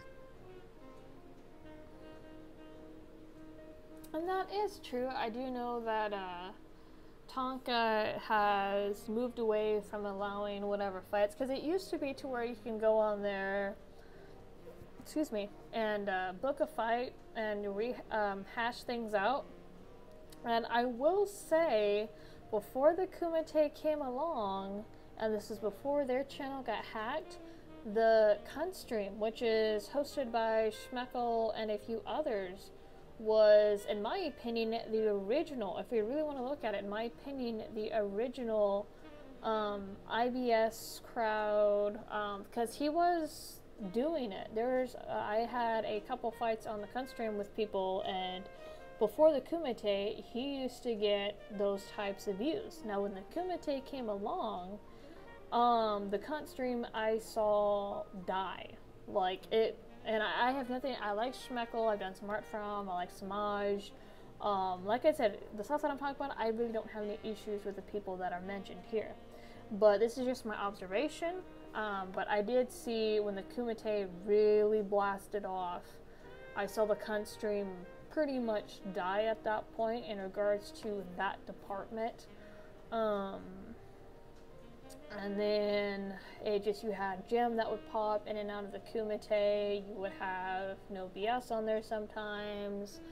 The Kumite itself, they do talk about various subjects. I know that Tonka has backed off from booking random fights because it started to lose him views. And not because of the people, I guess, that were coming on, but because of how stupid the fights were. Like, people were trying to start shit on purpose just to get on there for views and fame and shit like that. And I actually had one person like start to DM me. It's like, well, can you ask Tonka to get me on there? It's not my show, dude. It's for hashing shit out, or it was at that time. So I kept trying to tell him, like, dude, I have no say of the show. I can't get you onto the damn show. So people were trying to do that. But I think the new IBS channel, if we really want to be real right now, is the Kill Stream right now. Well, and I've noticed that the Kill Stream... The what? The Kill Stream, run by Ethan Ralph, or the Ralph Retort. Right now, Jim is hanging around there a lot. Hi, you gonna say hi? Hi, Foof. And there he goes. That's the newest version of IVS, in my opinion. When the Kumite was more popular, they would sometimes have it on Andy Worski, because the Kumite got struck for a while. They had it on Vamp's channel a couple times. They had it on Failure's channel. They would have it on Ralph's channel. So the newest popular IBS channel right now is Ethan Ralph, or the Ralph Retort. That's just my opinion. So like I said, don't hate anybody. There's a lot of people I like and still have respect for, but things have gotten really, really stupid, and then I'm seeing people kind of fade from the scene, whether it be on purpose or just because shit has gotten stupid. Citrus Quest says a lot of people... Oh, go ahead. Oh no, go ahead. Go and read his comment. Citrus Quest says a lot of people got disinterested, to be fair, and hang out in the morning decay these days. He also says, I like Samaj. He's incredibly talented. Yes, I freaking love Samaj's work. He does the comic book style. He can belt out images pretty quick, and I believe he is a professional illustrator. I do believe he has a job to where he's able to use his talents. Him and Object Decay. Object Decay is another one who does comic book art style, and he can just belt stuff out too. I really love the art styles. It kind of makes me jealous because my stuff takes longer to do. I don't do comic book style. I do more realistic and things like that, but no, I very much enjoy their art style. There was another artist that used to be around that was doing artwork for Magog for a while. He did artwork for Cult of Cactus. That was another show that was popular, and it was run by Failure Terminated, and that was before the Kumite took off, because Failure, Tonka, and Vamp used to do the Cult of Cactus. I've done art for them, for that particular show. I remember that. Yeah, and was it... That was your art? Yeah, the 3 heads that had Tonka. They looked good. Yeah, no, that was the piece I did. It took me... I did each head separately and then combined them. And then another show that used to be around, and he's had to redo it, is Magog of Morscar's side quest, which included the original cast was him, Beardbarian, and Vamp Candy. I got to know Vamp Candy through the side quest and through the Cult of Cactus before the Kumite took off. Zia Goat says, Ooga, fucking Ooga.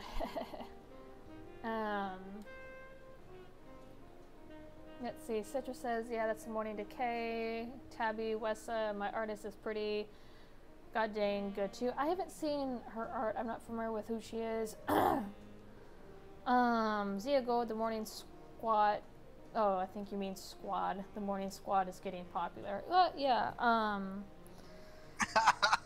I think the that's morning squat. Where you a Chinaman using the bathroom? No, I think that was a typo. But yeah, no, Optic has really put into a lot into his show. Him and Broski. So yeah, no, he's. I'm not up early enough anymore to catch it. But what were you gonna say there, Falcon? Oh, I was making a joke about the morning squat. No, before that. A Chinaman using the bathroom. No, it was before that. Crud, I don't remember. I don't remember. This is the only downside other than sensation in my hands being reduced. This is the only downside of brain damage. My short-term memory is horrible. Oh, I'm sorry. In fact, it kind of always has been that way. I've never had the best. There's an old joke in the family that my dad would ask me to do something. 5 steps into it, I would grab the wrong thing and come right back, and then he'd look at me and say, "What are you, brain damaged?" And I was a teenager when he said this all the time. So when he went to say it, when we first went to the boat they were retired on, and then I did the same thing, and my dad went, "What are you?" My mother turned, looked at him, and gave him the dirtiest look I've ever seen. Oh. Yikes. Let's see. Oh yeah, but go ahead. Citrus Quest says I can post some of the art. Yeah, no, if you want, Citrus, if you want to post some of her stuff in the art room, I don't have an issue with it. Like I said, I'm not familiar with her, so I love looking at new artist stuff. And then Zio Gold says the Morning Squat is a morning stream hosted by Wild Smile. Oh, okay. No, I know who Wild Smile is. He hangs around Sinatra Says. I've seen some of Wild Smile's content. I like his stuff too. So there's a couple people doing morning stuff now. I thought you were referring to Optic, Decay, or the Morning Decay. So I just, something I've noticed too, and not a whole lot of people are doing videos so much anymore. I know Sinatra Says he's still doing them. There's a couple people that are, but I've seen more and more of this trend of streams, and I know even for my own channel, streams are more interactive than the videos themselves. When it comes to my channel and doing videos, there's not a whole lot to talk about anymore. Because you either don't have that much to say, or you just, I don't know. I really don't know. Let me check the Discord. I understand, but there are always low times, and especially in society at large, between presidential election cycles. Well, basically this part in the middle of between presidential elections, nothing is happening. Just across all of society, it just it just dies down. Well, it's not just that.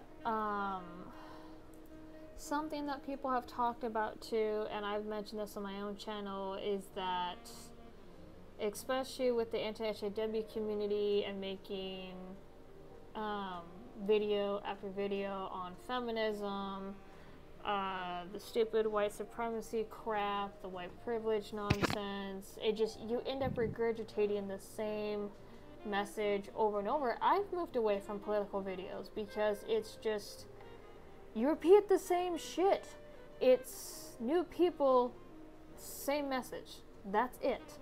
So there's a lot of people that are moving far away from it. I've tried to do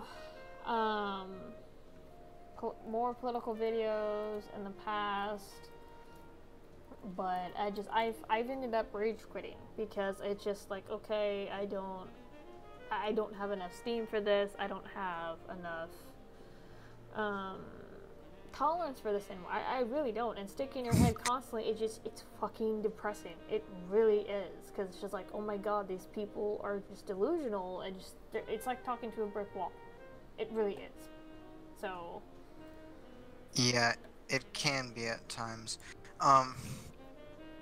The only time, I'll admit, when it comes to you, the only time I've ever seen you get halfway political or really agitated about something, and for very good reasons, and my introduction to your channel, was the whole Daddy of Five thing. Thank God he's gone. Yeah, well, out of the picture. There's a couple times where I've literally got emotionally triggered, and I know triggered is now used as a snowflake term or to the SJWs, but to get like legitimately emotionally triggered, it just, with that, and even when you had the outbreak of Hard Progress and all these wonderful channels that spoke the same message as those assholes, that was bad. I got legitimately pissed, because like, why the fuck are you allowed on Twitter, yet all these people who are either conservative or right wing or think outside of the box getting censored left and right? That shit made me so fucking mad. Go ahead. It's honestly pissed me off. Oh yeah, a lot of people are. It's honestly pissed me off more than a few times. Something else too, because this was an issue. Go ahead. We mentioned Hearts of Progress. There are some people out there that there's a very good reason why back in the olden days they took them outside of town and they shot them, because they were just too dangerous to keep around. Yeah, no, and that's honestly something that I never want to see normalized. And if I ever, this is the one of the few cases, and I can say that I absolutely will use deadly force without blinking. I see someone trying to do stuff like that to a kid, I'll end his life. His or her life, I don't care who it is, I'll end their life right then. I'm sorry for going there, but please, let's just move on past that. No, that's fine. Yeah, no, and I completely agree. I'm gonna actually try to wrap that up here in the next little bit. Let's see, it's someone else that just showed up. Partisan Mike, I don't understand, and I detest the whole guilty until proven innocent ideology being portrayed so vehemently in the news, or on the news. From what I understand, if there's a question of doubt with somebody, they deserve to be lambasted and royally fucked over. And that is happening with Kavanaugh. We spoke about that a little while ago, but that is what's going on, because there's a question now about what he did. People feel that he should be thrown out altogether, which I don't completely agree. It's innocent until proven guilty. So, because there are people who are wrongfully accused and who get fucked over, and it's becoming more and more of a trend these days.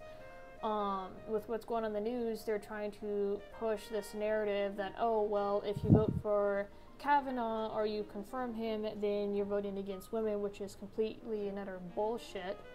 Um, I don't believe Christine Ford. I think she's full of garbage. Considering how the letter got leaked, something I did not mention earlier is when Feinstein was asked if her team leaked the letter that she received from Ford at all to the media, because the media got a hold of that fucking letter. So it was later discovered that, surprise, Feinstein's side did leak the freaking letter to the media. That did happen. So it's been nothing but more than a smear campaign. So. And it really doesn't surprise me that she or whoever she was paying decided to leak it, because I can't help but see this throughout history of finding with the left, and more specifically with the Democratic Party in the United States, a lot of underhanded tactics. Now, the right is not spotless. No, they've had their bad times. But they try to move past that and say, yeah, we were wrong. The left, I've never seen that. And especially since 2016, it's just getting worse. Yeah, it's this narrative of, and like someone said in the chat, this narrative that if you're a male, you're guilty. Was it Zia Gold? With people like Movie Bob, Rebecca Cohen, and Riley Dennis, it's guilty if male, and that is true. I was actually talking about this with someone the other day, how with the feminists, they are preaching about teaching little boys. They're teaching little boys that they're potential predators and to not rape. So they're introducing boys to these traumatic events that happen to both men and women, other children, on a daily basis, whether they're here in the US or elsewhere. And it's just like, no. So yeah, no, they're trying to push that all men are potential predators and toxic masculinity and crush. It just, God, it's such fucking bullshit. It really is. You want to destroy a society, you have to destroy its strongest components. Oh yeah, and I actually have, and this is from, because like I said, I mentioned earlier I come from a Christian background, and I do believe that this is happening. I was speaking with someone the other night. There's an attack on men. There really is, from their masculinity, the way that they are naturally, to how they operate, the differences that they have versus women. So I have a video on here, and this is something I strongly believe. I still believe in God. I've backed off a lot from the church and the other stuff, and I've learned a lot since then, but I do strongly believe this. And you can see this if you go and actually look at how this country has unfolded.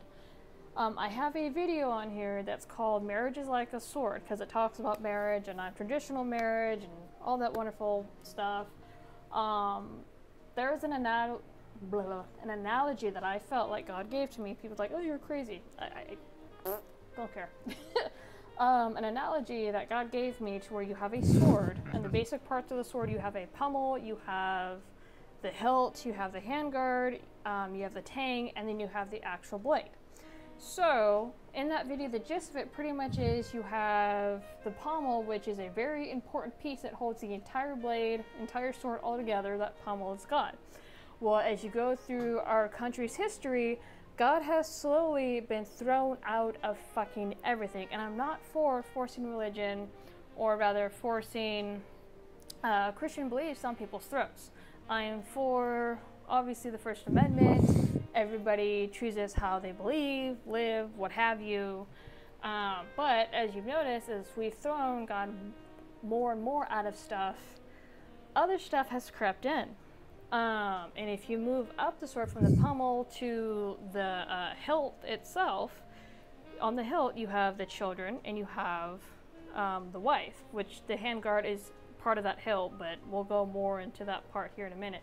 But with the actual hilt itself, which is mainly the children right there, is they have now targeted children in forcing like certain doctrine in the schools, like all this gender crap. They're going out of their way to confuse our kids. Oh, well, they have stuff like the gender unicorn.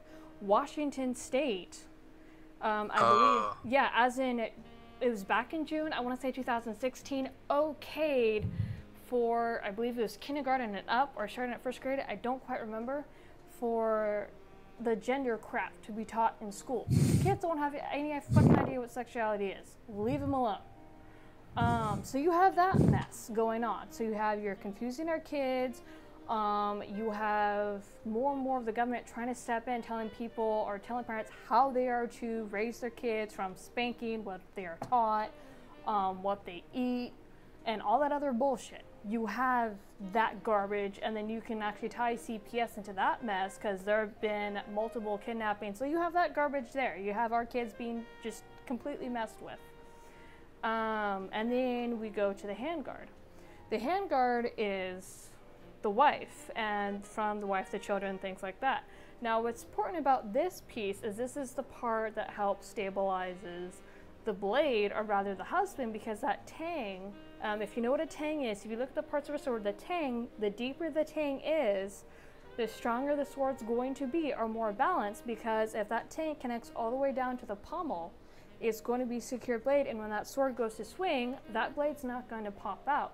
So in marriage, Christian perspective, the wife emotionally supports the husband, is there for the husband when hard decisions are made, not under his control. That is, but with feminism, you have feminism that has crept in and go, oh, well, you're under men's thumb. Here's the patriarchy, destroy men. You do have feminists that have, there are books out where there are feminists talking about destroying the nuclear family, which is father, mother, sister, brother, grandpa, grandma. You do have those feminists who are out to destroy the nuclear family. There are other people who want that gone, especially in the LGBT community, due to same-sex marriage and things like that, because it's not inclusive enough. So you do have that. I'm not bullshitting. You can go and look this shit up yourself. Exactly. Yeah. So, not only that, but when you have feminist leaders in the 1970s, almost 50 years ago, saying that Marxist socialist revolution is the goal of feminism, that is an issue. Not only that, but crap. it's alright. Continue on while I try to think what I was going to say. Okay, I'm going to catch some of these chats real quick. Zio Gold, Movie Bob thinks that all right-wingers and the working class are stupid and evil. He's retarded. The working class is what keeps this country held together, because we're actually busting our asses off. We're, doing what we're supposed to. Post-partisan Mike... I have to say something about that. Go ahead. I have to say one thing about that when you said about the working class and, well, the traditionally more right-wing conservatives. If you get rid of the working class, like guys like me, I build crop dusters for a living. My intended field I want to be going in within the next 2 years is aviation maintenance. Without guys like me, the airplanes stop flying. Also, without the working class, the roads stop. The roads fall into disrepair. No cars are built. Civilization collapses. Not only that, but the more right-leaning, more conservative, use what works mentality. If you abandon that, civilization also collapses, even if you are building new advanced robots. Yeah, well, some things you just really shouldn't get rid of. Yeah, no, I agree. Let's see.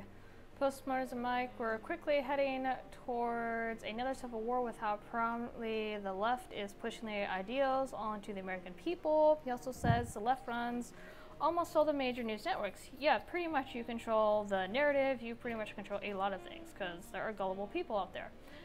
Zio Gold, Rebecca Cohen thinks that all men are in the wrong. Retarded. Just absolute retardation. Just, it's feminist thinking. I don't have any tolerance for that. There you go.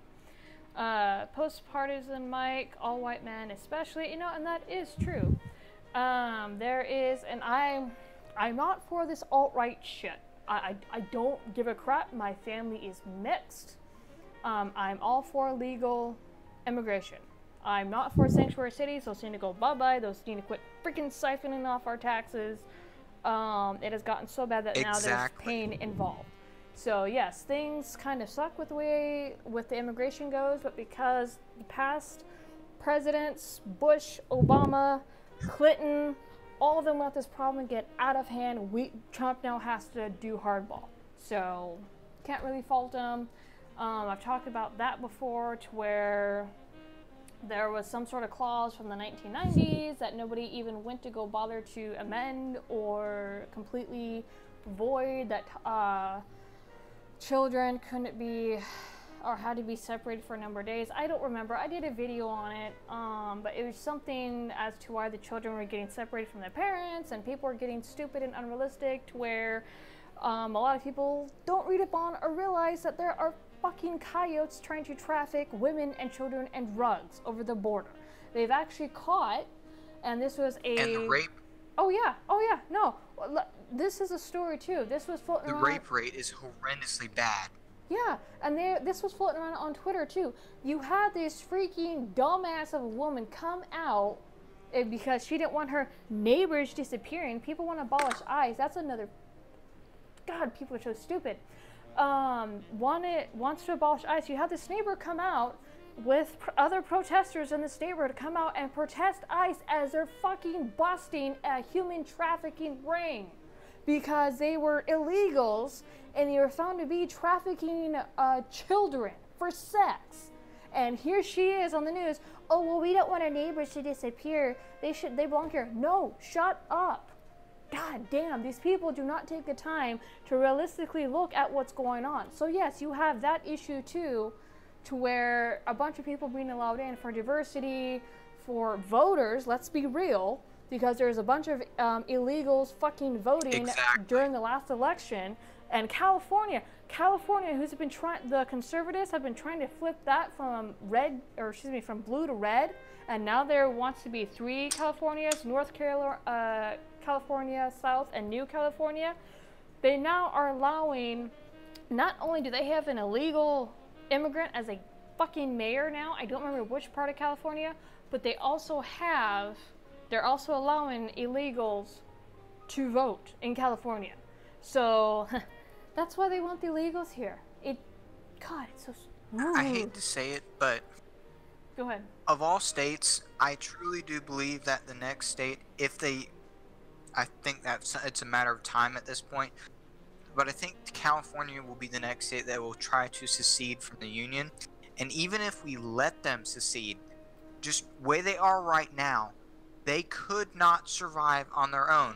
Their roads would fall into disrepair because all of their roads are paid for through federal funding. Yeah. They would not have enough water to drink in their own state.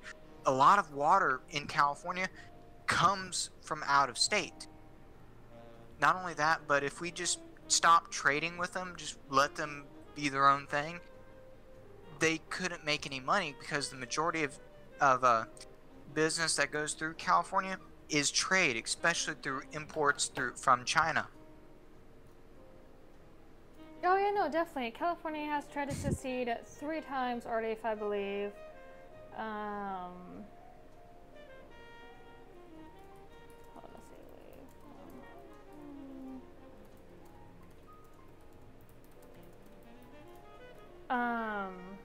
Yeah, no, definitely.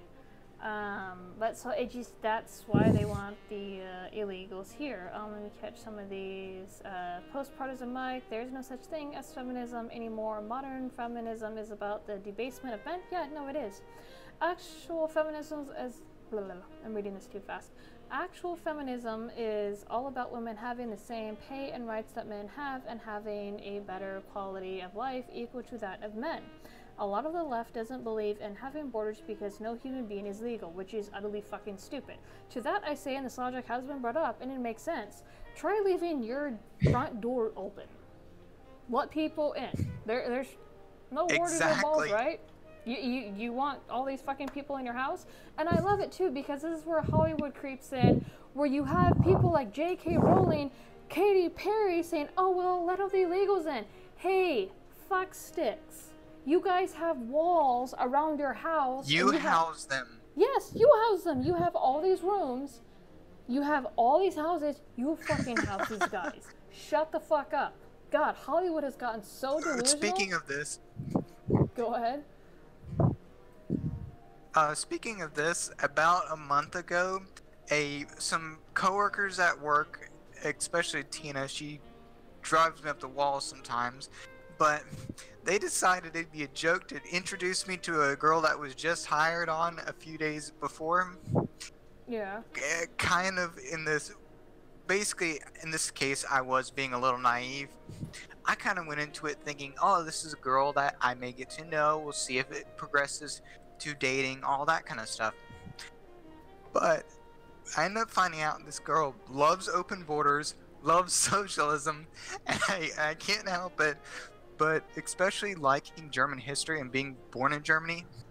I looked right at her and I asked her when she right after she finished praising different socialist parties, what do you think about the National Socialist German Workers' Party? Yeah, you run away. You run far away. I couldn't do it. Yeah. But no, you could hear me. But when she went on praising open borders, I said, "Why do you lock your house at night? Are you afraid of other people? They're not illegal." Pretty much. Our country's our house. We don't want people here who don't belong here. We got enough problems. So, let's see. Post-partisan Mike, I hope they do. I hope they split from us and that they collapse. They're poisoning our country.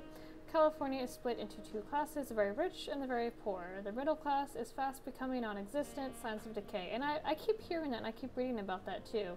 Zia Gold, Rebecca Cohen has a podcast where she bashes men, right-wingers, and trendsetters. It just, ugh, no. These, like I said, these people are really unrealistic. To finish off that analogy I was going with a little while ago.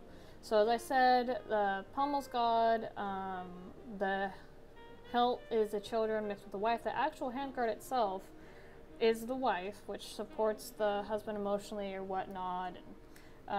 She's as strong as the husband, but in a different way. Now, the husband itself is the blade.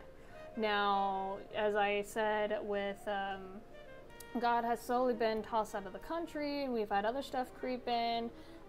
They've gone after our kids to their education, how people are to parent their children, from discipline to what they're allowed to teach them, and all that wonderful shit. And then with feminism, telling women, oh, well, you're oppressed.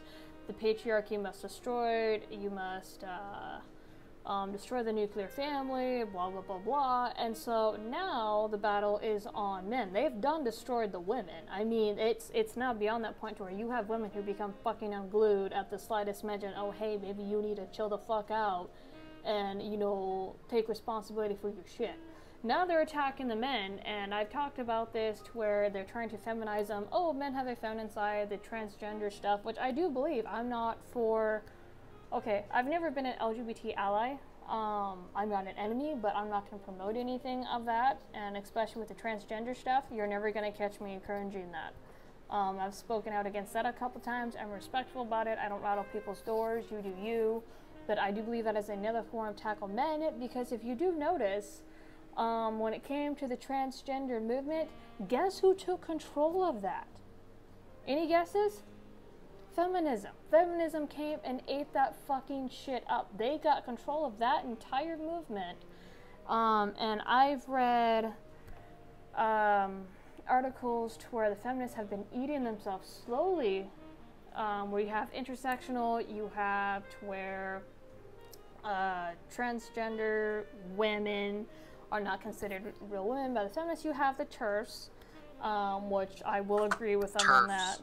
Exactly. Yeah, where I will trans exclusionary radical feminist, which I don't feel that trans women are real women. I don't feel trans men are real men. I just eat me. That, like I said, that's your business.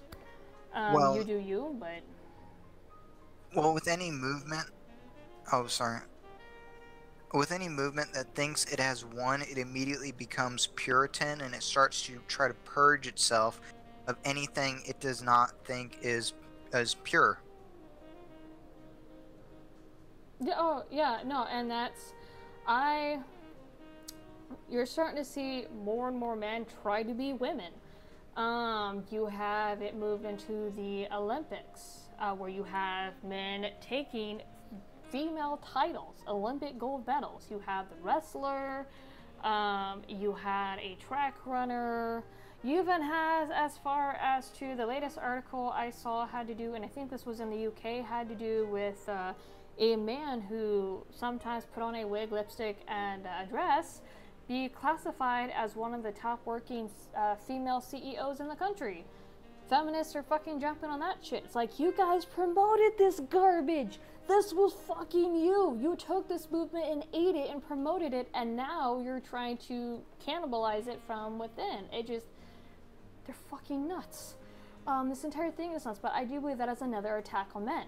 Try to emasculate them, trying to call them potential predators, trying to feminize them, trying to take control on how they teach the boys. And actually I've heard this from a lot of parents who've had to deal with this shit, is when it comes to raising little boys in general are fucking rambunctious. They're boys.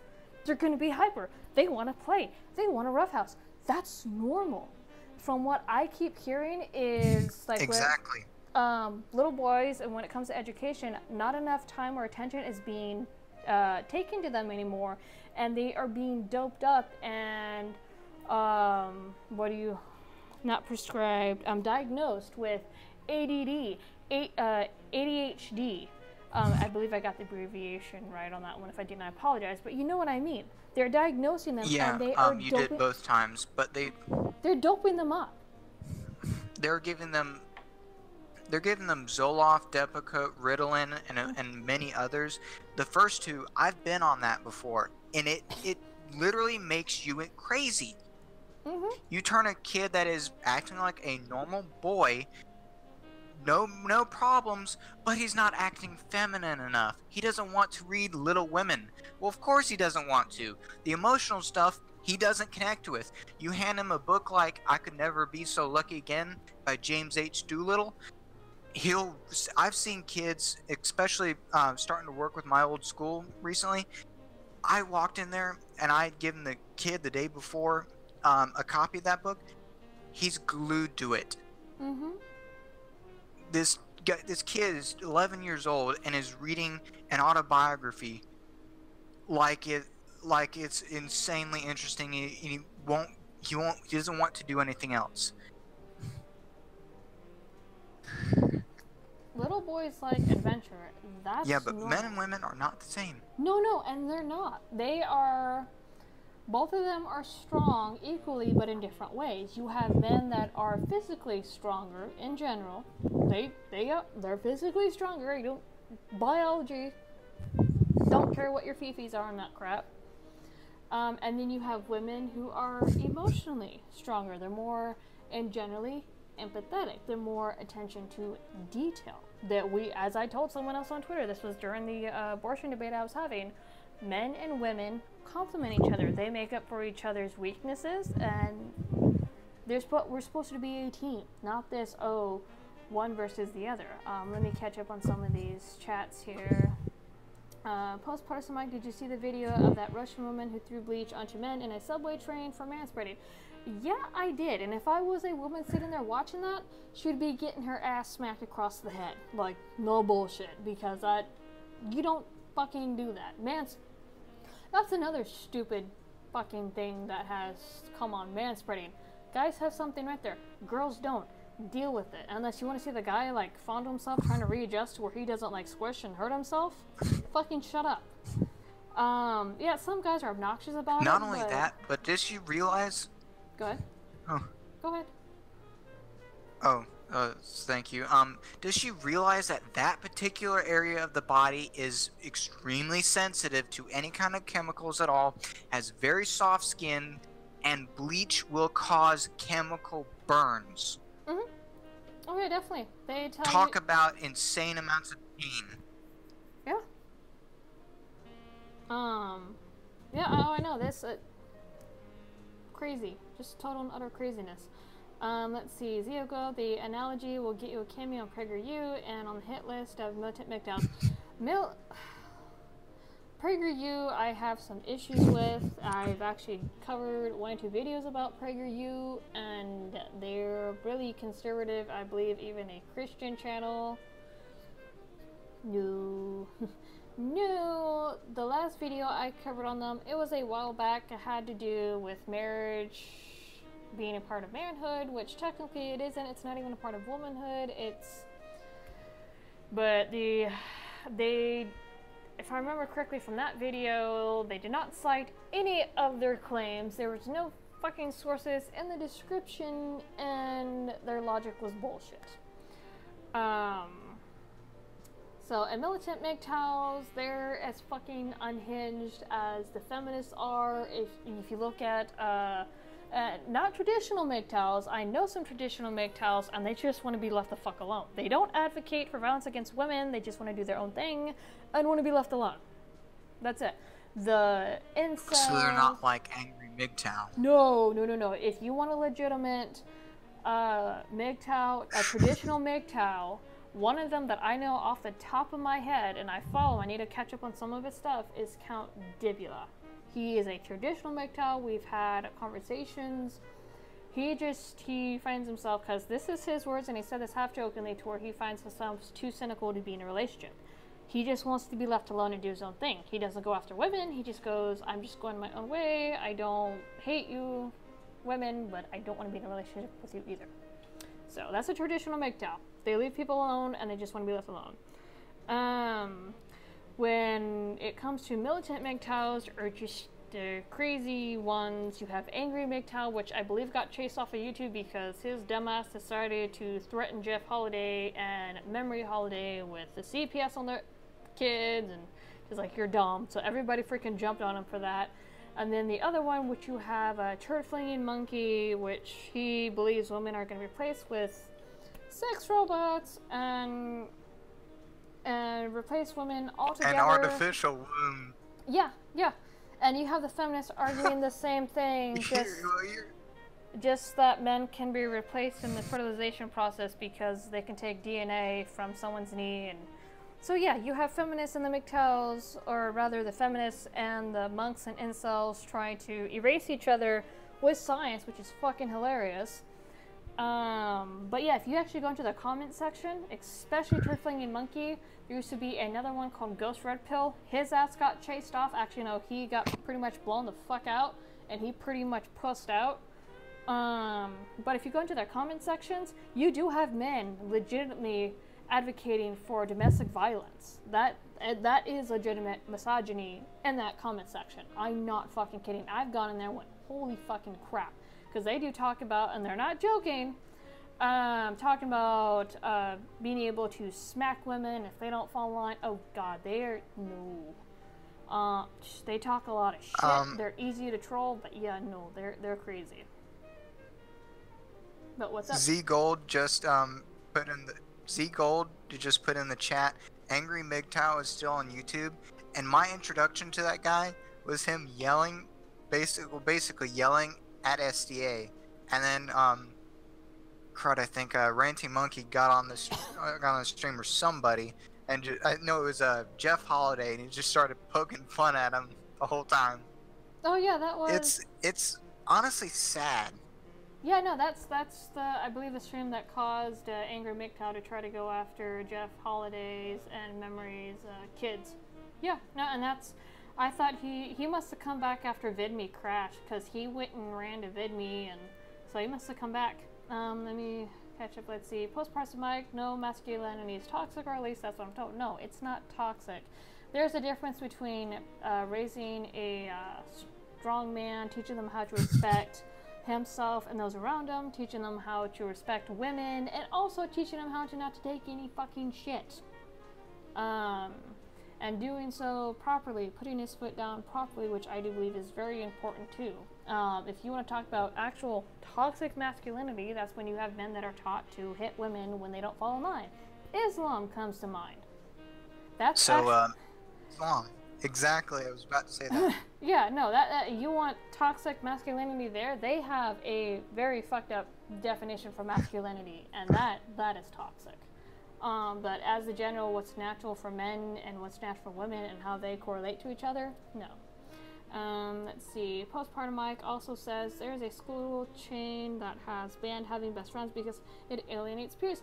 I actually read that, and I forgot what school that was, and that is stupid.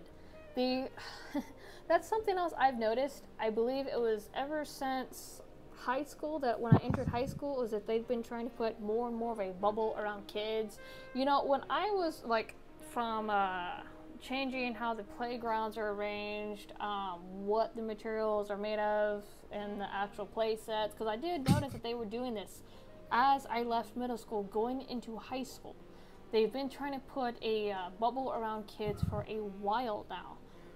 Like I said, more government control, more of the government stepping in, and this does include coddling the kids. We are now, the generations after us have become fucking weaker. Part of that has to do with the way that society is gone, because now we have all these kids in electronics, and there's hardly them play outside anymore. It's gotten worse. I am very scared for and of the younger generations that we have, because how fucking unhinged and just how emotionally unstable they are. They don't have thick skin. They don't know what the word no means. They don't know what hard work is. And I know the definition of hard work has changed throughout the past few decades. A few decades ago, the children would be working more on the farms. We had more farms. Well, with stuff becoming more corporate, industrialized, a lot of those farm jobs went away. So hard working in my time, for my age group, meant going to college, working more than one job. Newspaper routes weren't so much a thing. With me growing up, I did do one with my parents, but the definition of hard work has changed for the better and for the worst. But the generations we have nowadays, especially going through college, oh my god, none of these guys are ready for the real world. Because you have proper literature that's being tossed out because they're done by white men. Who cares? Who the fuck cares? You have them being coddled at college. Go ahead. Oh, I was gonna say, I have to say this, and some people completely disagree with me. My little sister, she claims she's not a feminist, but she agrees with every single tenet of modern feminism. But you look at a lot of things in this country, which have led to bigger government and basically trying to make a bubble around people. It's a very emotionally driven, very feminine way of looking things. The idea being banning something will keep people safe, or high restrictions will keep people safe. When in fact, if you look at a lot of things out there, it does the exact opposite. Just in aviation, for aviation, we have, since the 50s, general aviation, the little single engine, 4-seat little airplane that's at the local airport, hasn't changed at all. You don't find electronic ignition systems. Fuel injection is rare. We still use 100 octane low lead because the FAA says you're not allowed to use anything else. It's insane. Yeah. There's a lot of stuff that's still kept old-fashioned because it still works. There's no point of messing with it. So I understand that. I agree with that very much so, but the idea that we need to basically protect people from themselves all the time, we need to care about their feelings. I'm sorry. There are things that have happened, and this is why I'm pretty big on history overall. There are things that have happened and possibly will happen again that are horrific. Absolutely horrendously terrible things. Should we understand what happened and understand why it got to that point so that we can prevent it again? Or we should say, oh, don't worry about that, little Timmy. Read that poem about Nancy and her dog. No. Yeah. No, I do agree. It's a balance. There's a lot of things that is balanced out or should remain balanced. There is a balance to taking in people's feelings and then using logic going, okay, I understand how you feel about this, but at the same time, what you're feeling is unjustified or unrealistic. Let's see, what it else? Postpartum Mike, up next, gender is toxic. Oh yeah, no, that's what that gender identity crap. Trying to put a gender to someone is considered transphobic or whatever the fuck nowadays. Freaking, there is male and female. That's it. You do have the intersex, but as I've told someone, is when you break down, because there are people who do have both genitalia, but when you break that down, one is going to be dominant than the other. There's still two genders. That's it. Zeogo, turd flinging monkey, thinks that all the problems in the West can be fixed by taking away voting rights, jobs, and higher education from women. And he's, like I said, he's fucking crazy. That's not going to solve jack diddly shit.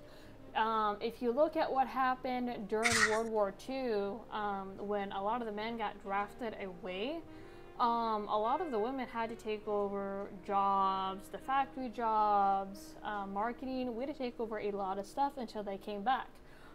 Taking rights from one gender, which is something the feminists want to do, is not going to solve anything. Like I said, both the militant MGTOWs, incels, monks, whatever, are just as unhinged as the feminists. I don't see them different from each other. They want to erase each other with science. You can't get more stupid than that. You really can't. I've said it before and I'll say it again. I'm all for sticking both groups inside of a fucking coliseum and seeing them bash it out. We'd probably get more peace that way. I'm dead fucking serious. You guys want to fight and take each other out? Here, go do it. Shut up. If I can ever find it, I will do it. If I can ever find it, I'll absolutely send it to you. But the point you made about World War II, the women going into the factories to work because, well, a lot of the men were off fighting and dying. Mm-hmm. Over near Mobile, just outside, there was a factory there being run by the Consolidated Aircraft Company. They built B-24 Liberators, 4-engine strategic bombers. Mm-hmm. It and B-17s built mostly over near Seattle, were destroying the German war effort every single day. It was the single most dangerous job of the entire war. Nothing came close. Those airplanes that were built there, every 63 minutes there was an airplane taking off.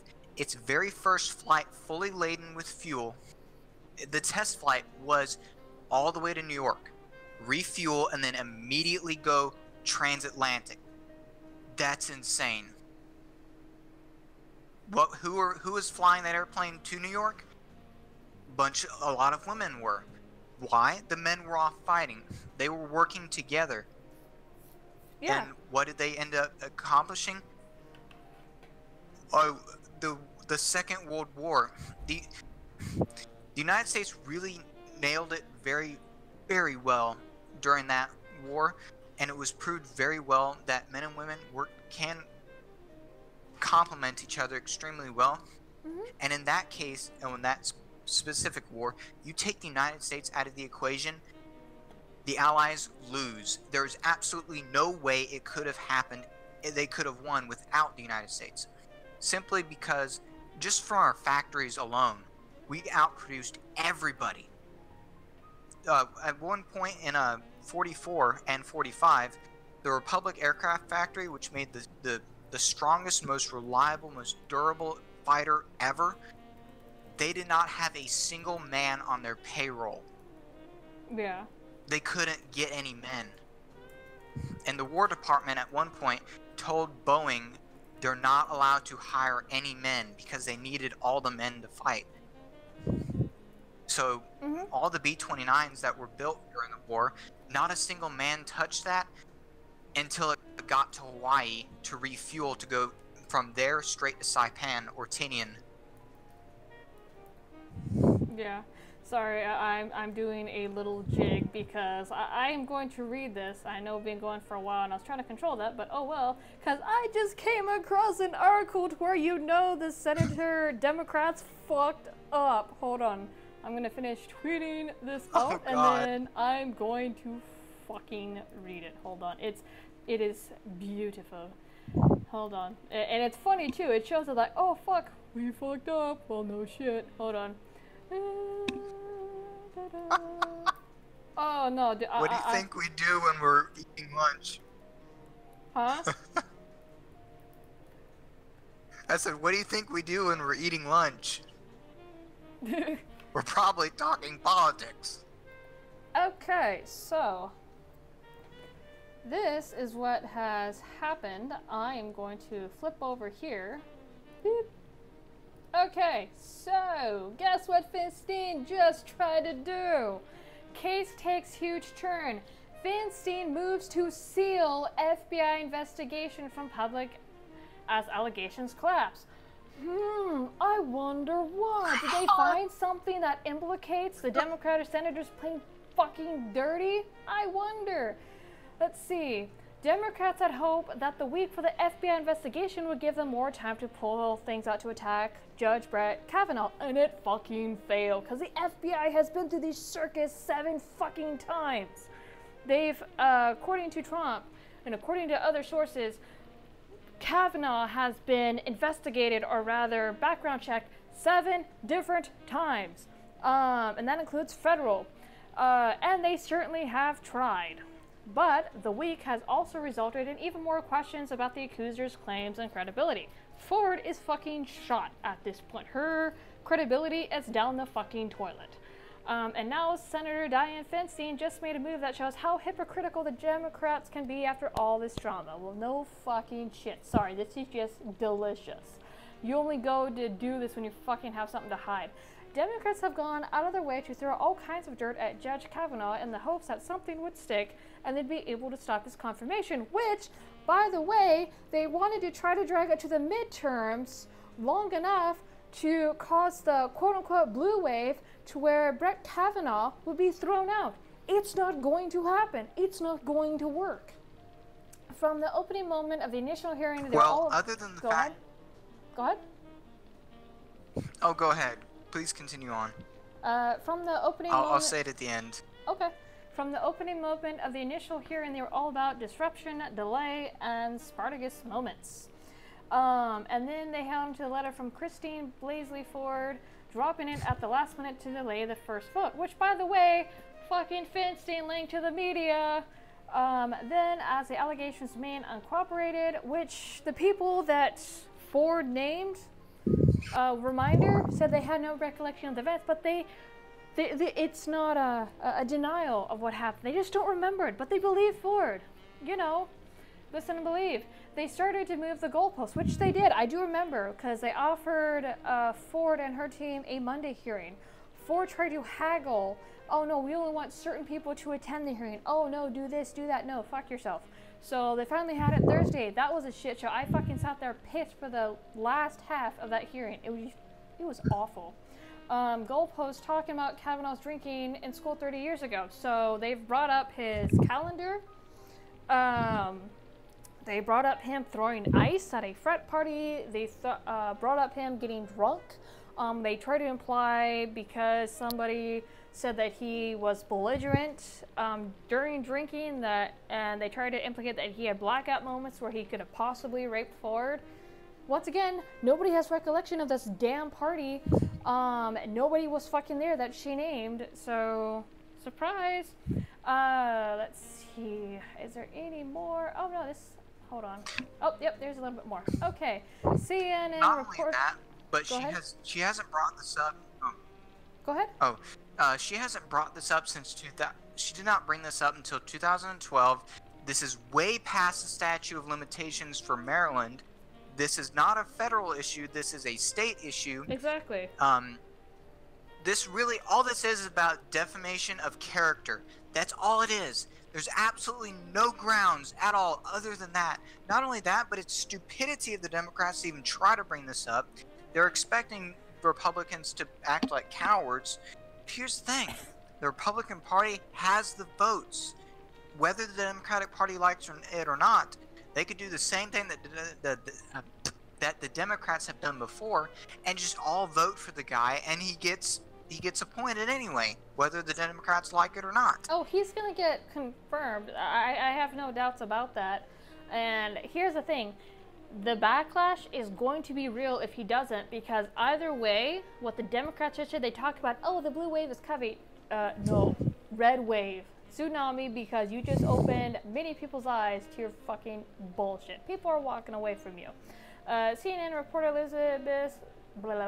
Elizabeth Landers noticed as much in a tweet, quoting committee ranking member Dianne Feinstein. Later, Landers tweeted, Feinstein indicates that the FBI report on Kavanaugh should not be made public. Yes, it fucking should. You guys are fucking hiding something. You fucked up. You pushed something that was not accurate, not fair, pretty much dragged a man through fucking hell, leaked a letter that should have never gone to the damn media to begin with, as in a smear campaign because this rogue shit, this is what started all this crap.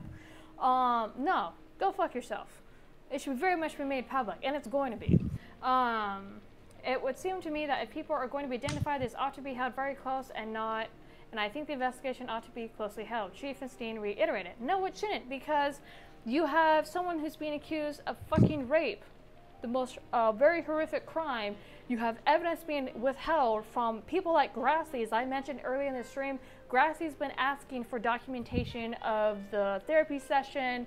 There's supposedly audio, there's supposedly notes of the session, and he's being denied it. I don't think it fucking exists. Or if it does, it's being twisted into something it's actually not. I think if the notes actually exist, it has to do with Ford being assaulted, but not a recollection of it being Kavanaugh. That is what I believe. Anyway, funny, Feinstein didn't seem all that concerned about keeping people's identities closely held when the letter sent to her from Kavanaugh accuser Christine Blasey Ford was leaked to the media, which was a smear tactic, by the way, to garner up sympathy for Ford's bullshit story. Nor did she exhibit any such concern when she publicly spoke about some of the other individuals named by Ford or the other accusers who have popped out of the woodwork in Ford's wake, which is true. You have multiple people making up bullshit allegations.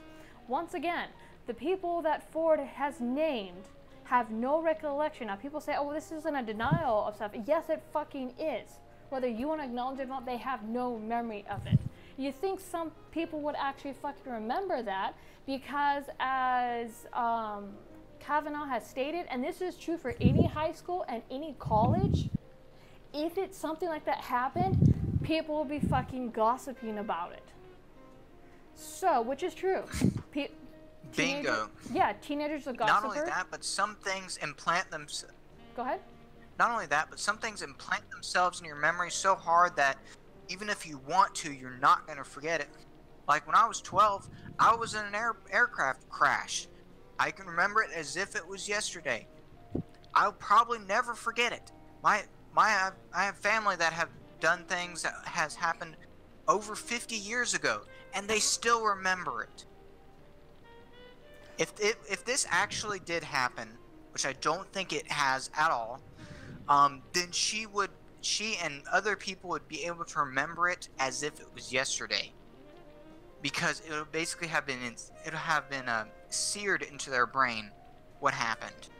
Yeah, and even then, memories do become fickle over time. I'm not saying people can't remember stuff, but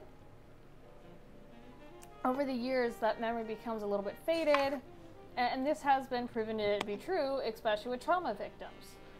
Because the brain will do things to try to protect itself from going insane after just being horribly violated. So then I've talked about that in my response video to the Kavanaugh hearing. So, let's see. A CNN report noted that Feinstein had demanded the FBI inform her of everyone the agency is talking to as part of its probe into the Kavanaugh allegations, and said, and of course it would be given to us on a classified basis, but at least we would know. Yeah, no, you don't get to try to hide your guys' fuck up.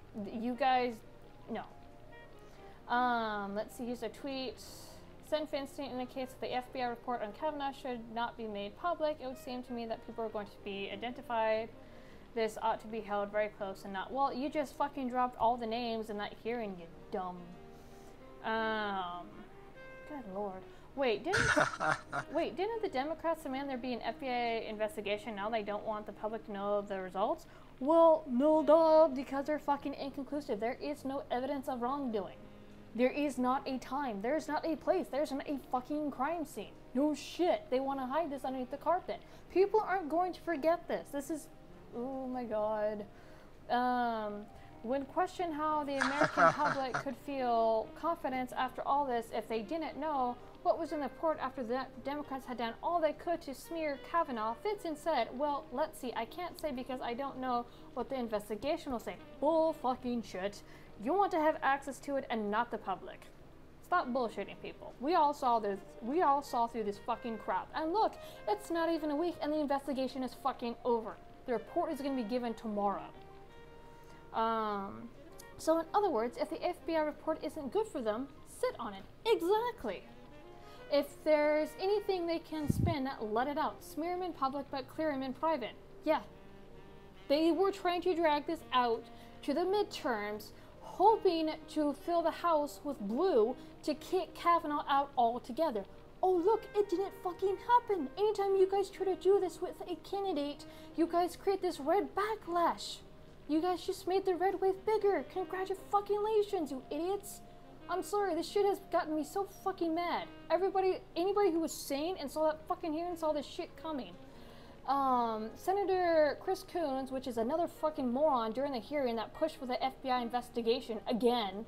DDE, Senator Jeff Flake's buddy, echoed that call. I think the work product of the FBI should be kept confidential to the Senate. Oh, well, of course. It's not like the Senate is fucking voting on Kavanaugh. But all senators should be able to review it. Okay, let me read that again. I think that the work product of the FBI should be kept confidential to the Senate, which includes the senators, but all senators should be able to review it. What the fucking shit? That doesn't... What? Coons told reporter... It doesn't even make any sense. That doesn't make any sense. Like, at all. You pretty much just said that it should be hidden from the senators, yet they should be able to review it. What? Oh my god. Okay, moving on. That's typically what the case in any background investigation. The FBI delivers investigatory work, facts, not conclusions. Part of their investigations is a conclusion of their findings, you dipshits. Good god. And then senators review those files, but those are committee confidential files typically, he added. Also, typical would be for the Senate Judiciary Committee to quietly investigate allegations against a nominee by itself, without dumping all of the disgusting details into the public view via a coordinated media campaign. But there isn't much in Washington D.C. these days that is typical anymore. Well, no fucking shit, because you guys aren't going on a fucking smear campaign.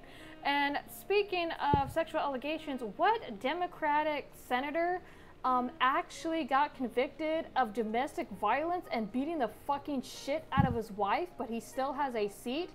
Oh, I wonder what... I know it's a person of color, a black guy, and I'm not being racist. I can't remember his name. I saw the photo floating around Twitter of the wife's photo. And it was pretty fucking bad. If someone knows the senator, let me actually check the live chat real quick. I know we don't have that many people in here, but oh my god. Nothing's happened. That's fine. For about 10 minutes, nothing's happened. That's alright. But because the Democrats leaked confidential information to the media and blew this whole thing up into a drama with the explicit purpose of stopping Kavanaugh, they don't get to dictate how he should be cleared. Exactly. Sorry, I wanted to fucking read that because it's like, holy shit. But, so yeah, no, they're trying to hide. I can definitely see why. Go ahead. I can definitely see why you have a YouTube channel now. You have a lecture mode. And I completely understand that because I have one too. Just happens not to be so much about politics. Well, and Also, I really, really, really hope this blows up, absolutely explodes like a nuclear bomb in their face, because every time something bad happens, they go more and more crazy.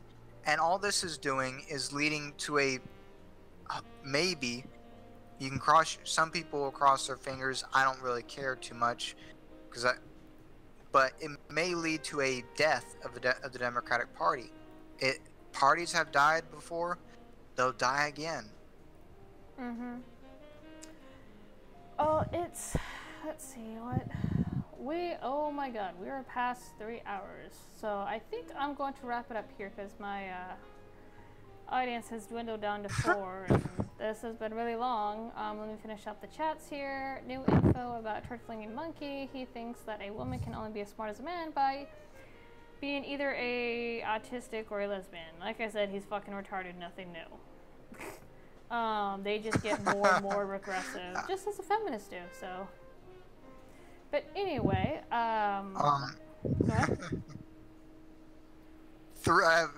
What you said for him, me laughing at what he said, but also 3 hours. Good God, girl. Yeah, no, I could go on. People, I just. Oh, that was my phone. But yeah, I need to go end this and eat something. True, appreciate you guys. Yep, audience is dwindling. We're wrapping it up, folks. Thank you guys for coming out. For those of you who catch the stream afterwards, I do apologize for being so long, but tell me your thoughts below. What do you think about what's been going on with this shit? What are your views on abortion? And there were some other things I wanted to cover about what was going on YouTube, but holy fuck, we've gone on long enough. Thanks for coming on and talking. So, but I'm going to disconnect from the room and I'm going to widen it down. So you have yourself a good night. You too. Bye. Okay, so with that being said, I'm gonna go over to the final card and you guys have a good night. Thank you, Andrew.